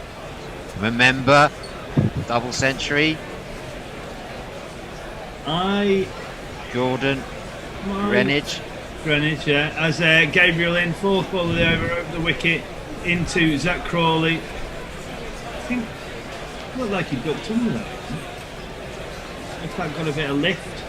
And there's certainly, there's obviously still the second new ball that England took. There's plenty in the pitch for this new ball. Oh, that just cuts him in half. Decent delivery, moving back swiftly off the seam and taken by Darich behind the wicket for no run. What, 185 in front? I wouldn't mind if England lost Sainham 250 as Gabriel comes in again. Oh, that is a serious seed from Gabriel to Crawley. He cuts him in half the ball before and then just whips that one away past the outside edge through to Darich for no run. I'd like to see England make an aggressive declaration here and say, do you know what, you've still got a chance if you want to go and win it on a day 5 wicket, because the West Indies will take a draw and retain the trophy. So you need to give them a sniff and make them feel like they can go out and actually win the game, because they would prefer that rather than just having to try and draw it. So I think we set 250 and then just take our chances and try and bowl them out from under that. As Gabriel comes in to complete his over, and Zach Crawley hammers that through the leg side. There is a deep man on the deep square boundary, so they'll come through for one, and that completes Shannon Gabriel's over. Score is 5 for 1 from the first 2. Well, Hendo's been back in touch again and has said once again what many of us were thinking, which is how I wish looking forward. What did he say? How I messed that line up. Sorry, he actually said, I so wish I was commentating now. I messed that line up completely. Sorry, and I don't think Hendo was suggesting that he would rather do the job than you specifically, John. I think he was just saying this is so exciting. It's perfectly great. I think that's what you meant, Hendo. I took it as that. Exactly. Christian Gunn says Butler Stokes Roach has got to be a top-class opening jingle trio. Abhishek Chopra says Jules is very energetic on the comms badoms. I've messed that one up as well. Neymar Butlins, I'll come back to that.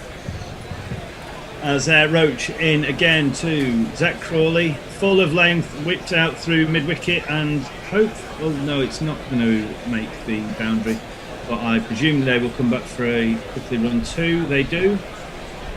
Dave Brooks to Jono. What was your favourite part of Tolstoy's War and Peace? Jono, page 142. Thanks for that, Gits and Grats.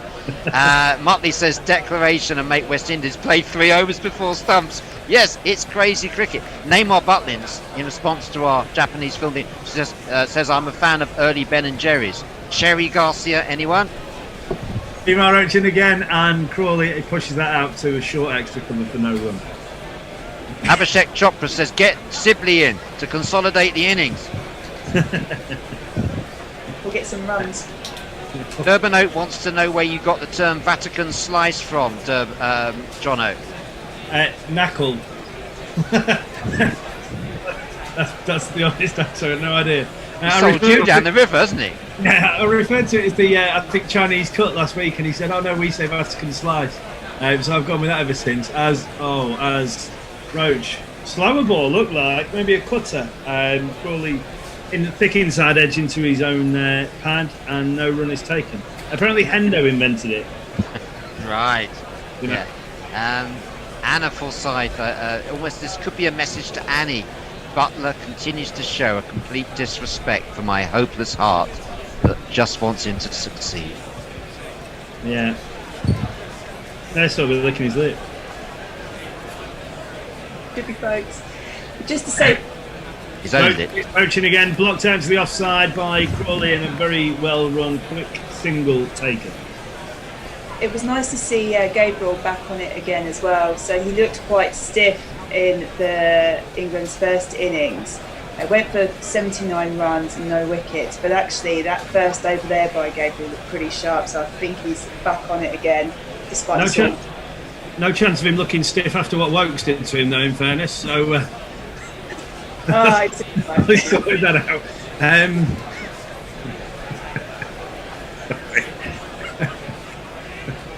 As Kemar Roach, fifth ball over, around the wicket to Stokes, who charges him and flays him down to long on.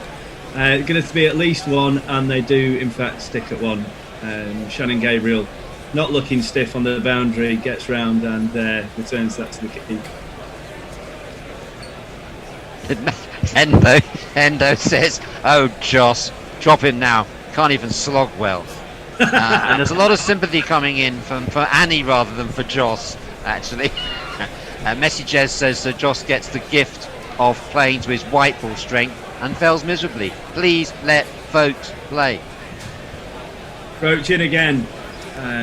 Just kind of thick inside edge from Crawley back down the wicket to complete the third over. The score is 9 for 1. Roach 1 for 6. I believe we're now going to have a change. I bid adieu to David Brooke and Jules Farman, and I welcome Knuckle and Nestle Boy, I believe. Thank you, Jono. Cheers, Johnny. This has somehow turned into an actual game of cricket, lads. Yeah, it's a bit mental. Yeah, Stuart Broad did Stuart Broad things. Chris Wokes did a fine support act. England are 9 for 1 in the second innings, leading by 191, having bowled the West Indies out for 287 with a fantastic spell with the second new ball from Stuart Broad and Chris Wokes. West Indies collapsed from 242 for 4 to 287 all out. And now England are thrashing around to try and set up a declaration. The absolutely livid Shannon Gabriel is coming into Ben Stokes, who's on strike, right arm round the wicket for left-handed Stokes. Stokes picks him up over square leg. In fact, not over square leg, straight at square leg on the bounce. I think that's John Campbell. Stokes didn't time that well enough. They'll come through for a walked single. Zach Crawley has really, without too much trouble, gone to 6 off 11. Does it strike either of you boys that maybe the England players are looking to hit it too hard? I think Stokes was on that occasion, yes, and this is always the danger. The only thing I'll say on the Butler thing, at least if you're going to fail in this situation, fail quickly. Yeah, fair, it's a bit like being there's no point, 0 off 3 is much better than 5 off 25 in this situation. Yeah. As Shannon Gabriel's in second ball of the over, bowling to the very tall Zach Crawley, who's slightly crouched at the crease. And that's it's a lovely edge. It really is a lovely edge. Trying to drive it off the back foot, flashes it past Gully, 4 runs. The number of the day. Who could ask for more? The number of the day is 4. He's into double figures, Zach Crawley. Of course, it was on a king pair at the start of this innings, but flashes that past Gully, only 2 slips on the Gully. The West Indies obviously want to get some wickets and try and slow England down, but it's a tricky position for them. I wonder how long it'll be before they start bowling like 2 feet outside off stump. In fact, it might be about to happen already, because there's slip. They've got a sort of a second slip, a deep third man, a deep point, a cover, a mid-off part way back to the boundary, a mid-on hanging in there somewhere, and some leg side boundary riders, one of whom almost fell over. Gabriel short and pulled by Zach Crawley all along the ground to deep square leg. To be honest, I'm not sure this is a good idea. There are singles every ball. What number do you think England are looking at? 250. 250, yeah? I genuinely think that England need West Indies to think that they should go for it. And I think you go too far past 250 on a day 5 wicket, they're just going to say, nah. In fact, it's almost about time, isn't it? Yeah. It's almost get as many as you can by, say, drinks tomorrow in the first session. Or maybe half an hour into tomorrow. And see how many you can get. They're already 200 ahead, 197 ahead. Shannon Gabriel's in. Fourth ball of his second over. He does look fired up, which is good to see. Fuller, what a shot that is from Ben Stokes. It was in, as they say, what an attempt at a shot, because he actually got it off the toe end of the bat and it lobbed up in the air and bounced down to Alzari Joseph. Did you not think off the bat that was going to sail into the stands? I thought that was going over the point and it dribbled for one. I think that was the plan. Yeah, getting a little bit overexcited here because, we've done the hard yards and we found ourselves commentating on a game. Yeah, Stokes sliced it up in the air and it fell well short of Alzari Joseph at long on, but a good chip for one. With the field that the West Indies have got set, though, England can get 5 or 6 and over without trying. Yeah. Run hard, run twos. Just Virat Kohli your way to 5.5 and over. Just nudge it to the edge of the circle and run 2. Gabriel's in to Zach Crawley on the pads, and that's down the leg side. It comes off the thigh pad, and they'll run through for a leg by. England 17 for 1, lead by 199. Well, we had a bit of umpire statage. That LBW referral that Chris Wokes managed to get Kemar Roach with, I think it was the first time since 2016 that Michael Goff has had an LBW has had a DRS call reversed against him. Wow. Yeah. Misbah was the last captain to pull that off. The field for Stokes, we've got it's a slip and a cover, and everyone else is back on the boundary.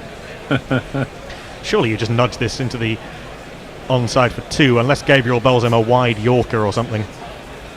In comes Shannon Gabriel. Well, he does bowl wide, and Stokes has tried to slash it into the point region, almost fallen over in doing so. There is no run, but with the leg by, that's 8 off that over. England 17 for 1, lead by 199. Let's go to tweets, because I'm sure people are alive. Is it me? Yeah. Yeah. It is. Let's have a look. So, our very own Hendo is chatting away to Annie Chave and Grubby. Mark Sipp says you can keep your Cherry Garcia. Empirically and incontrovertibly, the best Ben & Jerry ice cream flavour is New York Super Fudge Chunk. I've never had that, I don't think. Abhishek tells us that Gooch opened the bowling and batting for England in a test. Stokes has opened the batting only, hence proven that Gooch is England's greatest ever all-rounder. Very good, very good. Really? I'd go. I quite like the baked Alaska Ben & Jerry's. In comes Kemar Roach and Zach Crawley, head pointing up towards over the top of the pavilion, both feet pointing in different directions, bat swinging over long on, and middle stump out of the ground.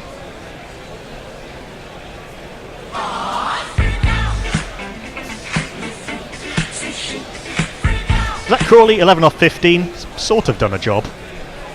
A job of sorts. Do you know what? I'm really enjoying watching this. This is the most exciting bit of Test cricket I've seen in a long time. I think this is perhaps the silliest bit of Test cricket I've seen in a very long time. Zach Crawley gone for 11 off 15, trying to swing Kemar Roach into the middle of next fortnight, let alone next week. 1-4 in that time. 17 for 2. Honestly, I would send in Root now and tell Root to just knock it around at a run of ball like he does in one-day cricket. Ghost of Zoob doesn't agree with you, Jono. He said, could somebody please wake me once normal Test cricket returns? I don't like this giggle nonsense. Oh, there'll be plenty of hard-fought Test cricket tomorrow, I tell you that much. Yeah, I mean, this is setting it up for tomorrow to be a doozer. Yeah, it's good unselfish batting and unselfish captaincy from Joe Root in England, I think. There is only one way now for England to win this game, and it's that method that they're trying to approach the game with. And I think it's showing that actually trying to hit the ball really hard, trying to hit sixes is harder than it looks. Yeah. I think we need England needs to force the issue, don't they? So, and to do that, I think there's 20 minutes left, 15 minutes left tonight? Yeah. 4 overs, 5 overs at max. Yeah, and the West Indies will be trying to slow this down as much as possible, as of course you would. And yes, at number 4, it's this man. I'm not sure the slicked back hair really suits him. His voice is high-pitched and ginger hair like a picked, but massive runs he has hit, so there's that. Introduce yourself. Joe Root. Introduce yourself. Joe Root. Introduce yourself. Joe Root, actually.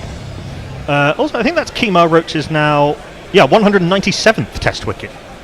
So Kemar Roach is closing on being the first West Indian bowler, I think, since Ambrose and Walsh to get to 200 Test wickets. Wow. Decent. Esteemed company. In comes Kemar Roach, goes wide on the crease, and it's a good shot from Joe Root, just nudges this into the onside, but deep square leg is in quickly, so they can only make one. In a situation where you just need to get bat on ball and not runs around, there's no one better for England than Joe Root. Yeah. So tell me more about Stokes' hair transplant. I completely missed this. I think it was last year or the year before.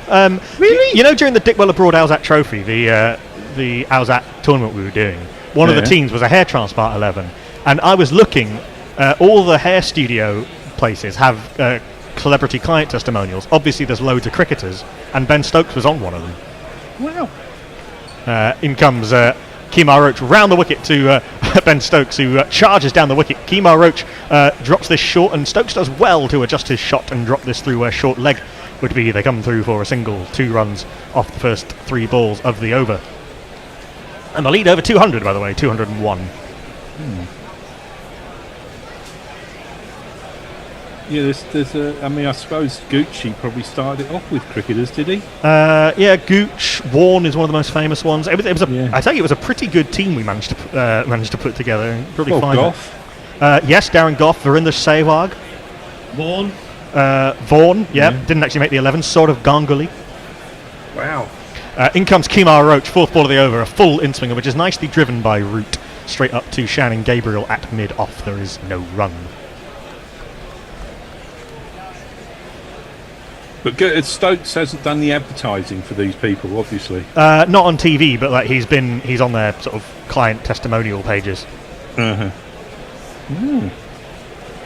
You silly tart. I mean, he was genuinely losing his hair pretty prematurely. Roach in over the wicket to Joe Root, who has no idea where that's gone. A slightly mad LBW appeal from Kemar Roach as it comes off inside edge and gets trapped between both pads, dribbles down into the offside. There is no run. Good aggressive bowling from Kemar Roach. That angle into the right-hander, it's very difficult to pick up, and then it's gone late as well. Yes, inside edge and trapped between the inner thighs of the new father of 2. 1 ball left of the 5th over. We've got 12 minutes left of play today, so it's a slip, an extra cover, deep point, deep third man, mid-off, mid-on, both set quite a long way back, and 3 men back on the leg side, and Root is happy to take the single he is gifted out to deep point. Terrible throw, but they're not going to come through for 2. Root is on 2, Stokes is on 6, England 20 for 2, but more importantly the lead is 202. On the Twitter sphere, let's have a look, see what's going on, shall we? Oh, blimey. Abhishek, Zach was trying to burst the biosecure bubble with that shot.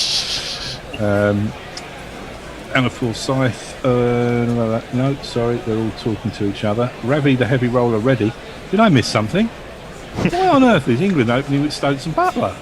Yeah, Broad and Wokes performed miracles really with the second new ball to skittle the West Indies tail after it had looked like a long old slog and a nearly inevitable draw, and as a result the England found themselves in a position where they were leading by 182 with about 20 minutes left of play, 25 minutes left to play maybe, and the slog is on, and it's been ridiculous but fun. Shannon Gabriel's you'll be in for a shock because me and Hendo are in next. It seems strange to say the slog is on when it's going at 4 and over. I know. These things are relative, aren't they? Shannon Gabriel is in to Joe Root. Right arm over the wicket. Short ball down the leg side, which Root tries to pull very fine. Oh, it's a no ball from Shannon Gabriel, so it doesn't matter whether Root got a glove on it or not. Over the line! Huh? I'm sorry, Smokey. You were over the line. That's a foul. It's a fairly sizable no ball. From the end of this World Test Championship cycle in 2023, those will be only decided by the third umpire, which I think is a welcome development. In this situation, with England looking for quick runs, you're expecting someone to signal free hit. So yeah, it's slip, extra cover, mid off, mid on, up in the circle. Everyone else back, deep square leg, long leg, deep point, and deep cover. Short ball and root pulls this nicely, places it into the gap, and a frankly appalling throw from the man at deep square leg, bounces about 3 times on the way through to Shane Dowrett. They come through for a very easy single. Lead now 204. If they get to 250 tonight, do you think will they bother batting tomorrow morning? I think you would. I think it's worth batting for 1 ball tomorrow. Right. And mentally, you mean? Yes. Yeah. I can't see he's getting to 250 tonight. I think 225 will be lucky. They might come out and have another blast in the morning. But even if you bat for 20 minutes, half an hour in the morning, it will do that same job, won't it? Mentally. Yeah, I think so. Plenty of overs tomorrow for England to force a result. As Ben Stokes, who looks absolutely exhausted.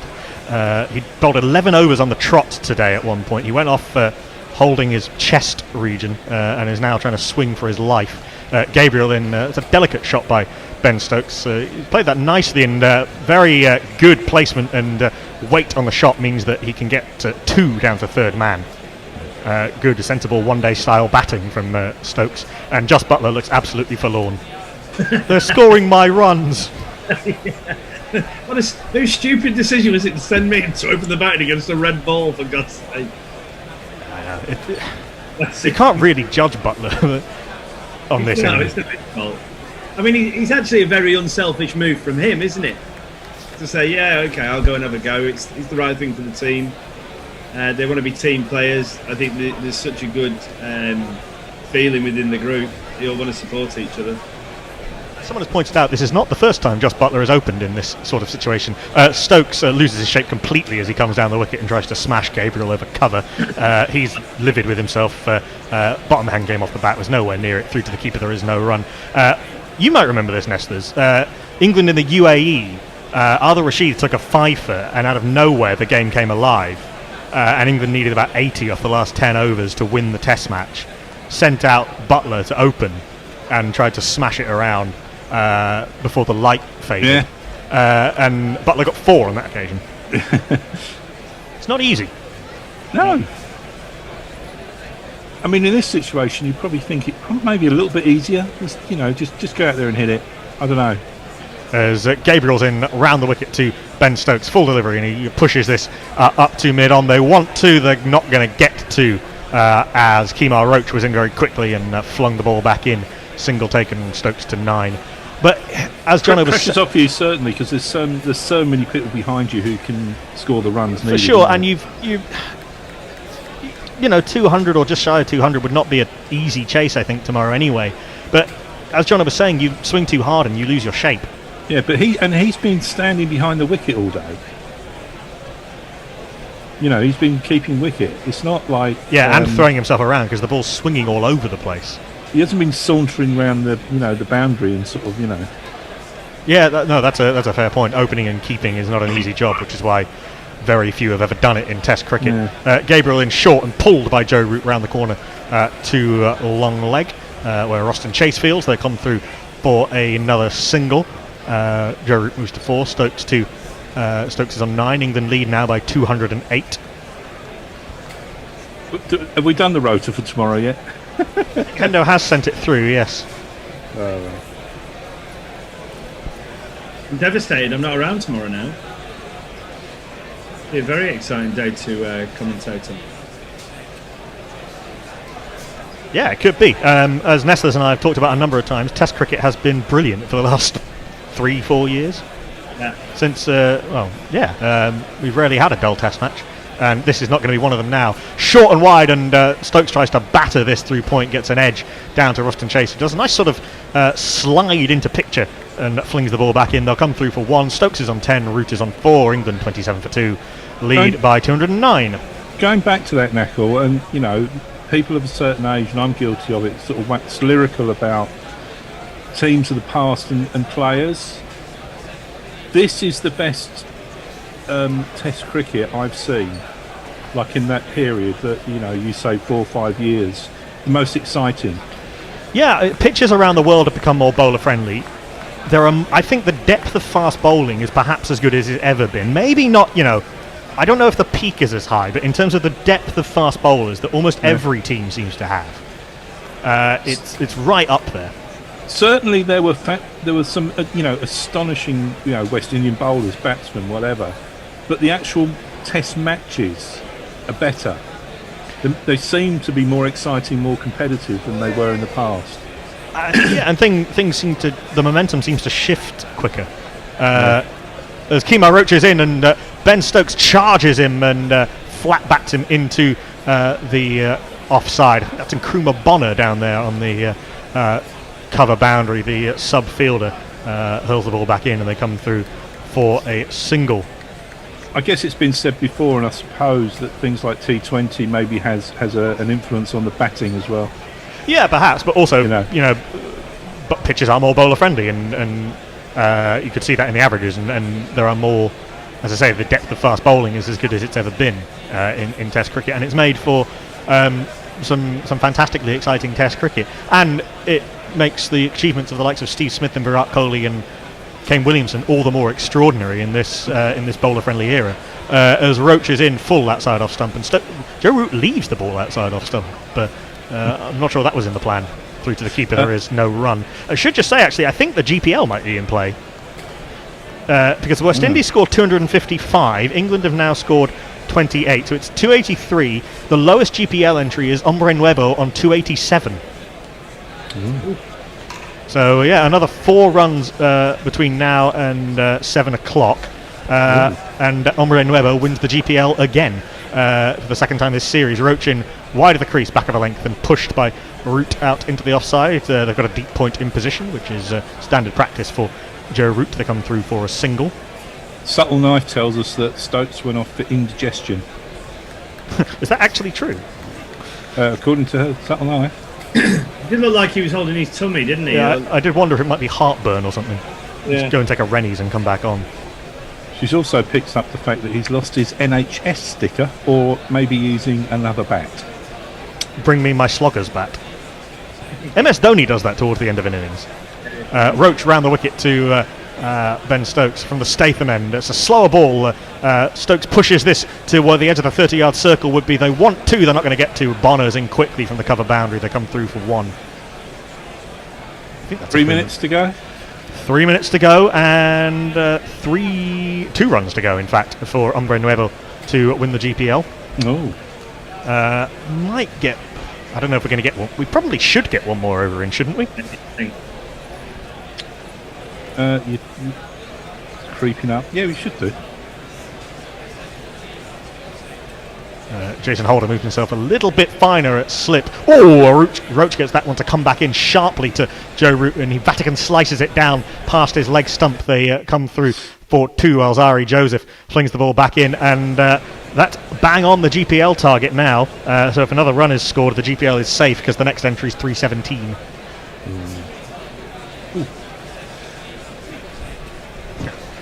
Well placed, Joe. Behind his legs and in front of the stumps. Safe as Australian cricket. Can't set a field for a shot like that. In comes Kemar Roach, last ball of him for the day. Wide on the crease. Slower ball, good slower ball. Very good off cutter from Kemar Roach. Root misses it. Bounces through to the keeper. There is no run. 32 for 2 England after 7 overs of their second innings on what's been an extraordinary day of Test cricket that will take quite some summing up. Lead by 214. Ooh. Tweets. Let's have a look. No, we're up to date. Hendo's tweeting away with various people, but the conversation's too far down for me to get involved, as it were. But maybe everyone's just stuck to the telly rather than pressing keys on their phone. Yeah, we are going to have one more over. It's going to be Shannon Gabriel from the Brian Statham end. One more run takes the GPL out of play for another day and means another rollover. I suspect that the GPL might be quite busy tomorrow morning. Gabriel in, and there's that run. Sorry, hombre. Slashed at by Ben Stokes down to point. I'm not sure where Roston Chase ended up throwing that. That was aimed, I'm sure, at the keeper's end. It ended up as the bowler's end. They come through for 2. Now, if England get to like sort of 220 tonight, will they come out tomorrow morning to get the 250? Do you think? I think it's worth having a go for 20 minutes. Just 20 minutes, yeah. I think, as Knuckles said, it'll also. I mean, the West Indies batsmen overnight will be wondering about whether they're going to bat first thing or whether. And then if England do come and bat, they're in the field wondering about how long am I going to be out here, that kind of thing. So mentally, it can make a bit of a difference. You've only got 10 minutes to prepare rather than overnight. As Gabriel's in, good straight dive by Ben Stokes. He has the widest bat in cricket, sometimes it looks like, when he drives straight down the ground, but long off comes around well to field, and they only managed to get a single. That might be one of the best timed shots of the day. A lovely shot. Met it with the full face of the bat.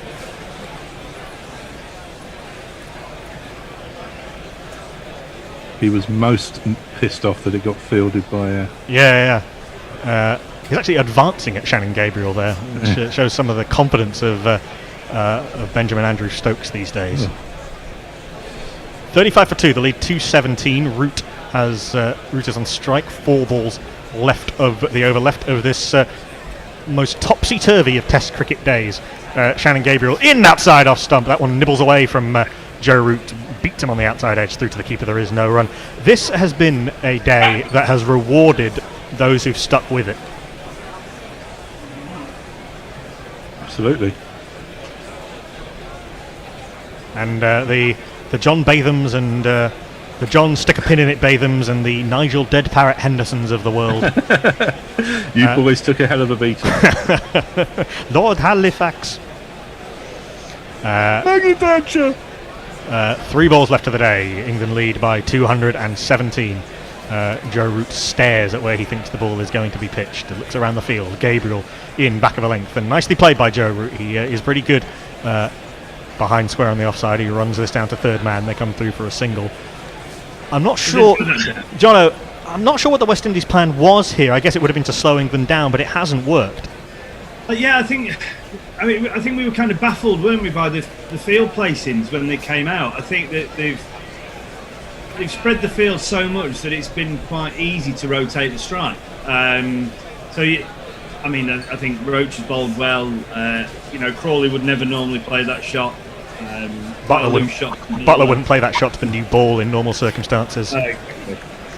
So, 2 balls left in the day that England have somehow managed to turn to their advantage. Gabriel in full, big swing, no ding from Ben Stokes. Misses that completely on the outside edge as he tries to loft Shannon Gabriel back over his head somewhere in onto the Manchester Ring Road. I think that one may have got over the moon. That is a proper golf swing. Oh, golf apparently. Absolutely loves his golf. What do you think? Fairway iron? Yeah. 2 iron off the back foot stinger. Ooh. That's how my dad used to play when he first started. Everything went over extra cover. You get to a certain age where you just use hybrids. Last ball of this incredible day of Test cricket. Shannon Gabriel in right arm round the wicket to Ben Stokes, who walks across his stumps and nudges this into the onside. They desperately want to. Ben Stokes is sent back by Joe Root. They'll come through for a single. Stokes finishes on 16 off 18 on a day when he spent most of it bowling round the wicket, trying to be Neil Wagner, trying to rough up the West Indies when nothing was happening. But thanks to an incredible burst with the second new ball by Stuart Broad and Chris Wokes, picking up 3 wickets apiece, England bowled the West Indies out for 287 from a position of relative comfort for the West Indies. Remember, they were, when the second new ball was taken, or just before the second new ball was taken, 241 for 5. They ended up being bowled out for 287, and then England enterprisingly sent out Stokes and Butler to open and try and thrash the ball around, with England having to bat again, or being able to bat again with a 182 run lead.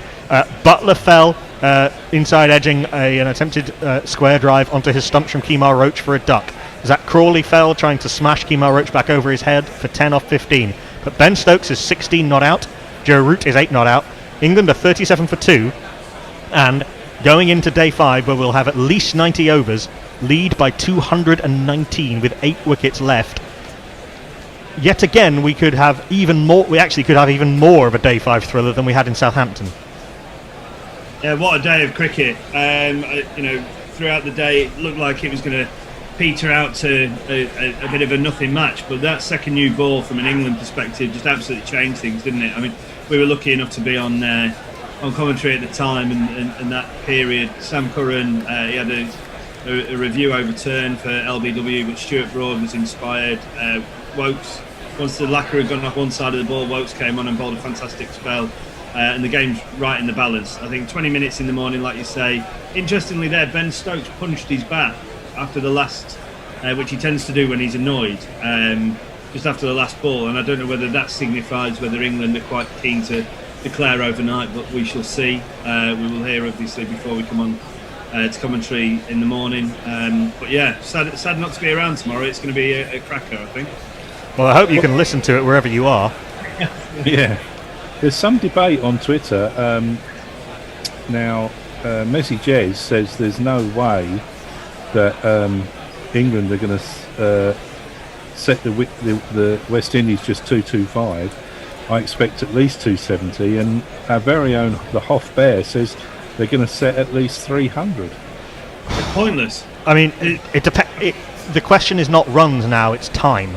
Yeah. How many runs can you get in half an hour? 40 minutes at the absolute max. Even on this pitch, I think you want at least 2.5 sessions at the West Indies. You also think about what the second new ball did today.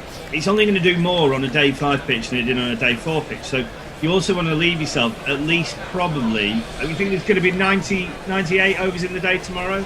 So even if you give yourself 10 overs to finish them off with a second new ball, that means you take 10 minutes off for the change around. You've probably, with a 98 over day, got a maximum of 5 or 6 overs in the morning. Now, if you can get up to 250, I appreciate what Bear's saying, but also there is no point in setting the West Indies a target where they just go, not interested. Well, yeah. There is. The only way that makes any sense is if you can get them so quickly that it doesn't matter. No, but once you go past a target that they're happy to chase to try and win the game, then it's pointless, because they will. If they then decide to block out for a draw, you're more likely to take 10 wickets if they think they've got a sniff of winning the series. I do get where you're coming from, but you mentioned this earlier. Sometimes when you go hyper defensive, actually it can play to your disadvantage, especially against the spinners. Your footwork goes off. You don't get forward. You don't get back. You don't play your defensive shots positively. You end up with a lot of sort of defensive strokes to balls that aren't going to hit the stumps being edged to the slips. It is the joy of this match that these possibilities are all there. Yeah. You know, I'm surprised, considering the way that they've gone about the batting order. I would be surprised if they set any more than 260. If they do, I think they're almost regressing back to what they've actively tried not to be today, if that makes sense. So they've obviously gone ultra aggressive with Butler and Stokes. Stokes is obviously annoyed only getting a 1 off the last ball of the day. I think you may see him come out for 20-25 minutes, 5-6 overs, have a whop, and then just go, right, well on lads, you've got a target in front of you that you know that you can make that amount of runs in a day if you bat well. And the carrot of obviously winning the series outright. Before going into the third test. I, as a captain, I think that would be Joe Root's, or certainly someone like Stokes as vice captain, will be saying to him, look, we've got a chance. If we play this the right way, yes, we may be in more danger of losing 2-0, but we're also got a better chance of ending up 1-1 out of this if we go with. Look, I still think that it's time. It is work out, go around your bowlers, have a look at the pitch, have a look at the footage. Have a little meeting and work out how long do you need to bowl the West Indies out, and then think you need 3 new balls though. Yes, I agree with that. So if let's say we get 98 overs tomorrow, you lose 2 for the changeover, so that's 96. Yeah. So then the most you would want to bat for is probably 8 overs. Right. Well, if you got 98 overs, England could bat a maximum of 6 in the morning to have 10 overs with a new ball, second new ball. Maybe you only need 8. That's half an hour. Yeah. So it's half an hour as far as I can tell. So maybe I think England, if they're going to come out and bat in the morning, they've got a maximum of 8 overs to bat. Try and get. But then I think if we come out and in 6 overs, go at 8 and over. You don't have to go. Thing is, you don't have to go crazy. 8 overs. Let's say if you go at 6 and over for 8 overs, that's 48 runs plus 219, 267 is what you're setting then the West Indies, or 268 is what you're setting then the West Indies to win in 90 overs. Yeah. That's a hell of a game. That's a hell of a game, my friends. Yeah, absolutely. Nestlers.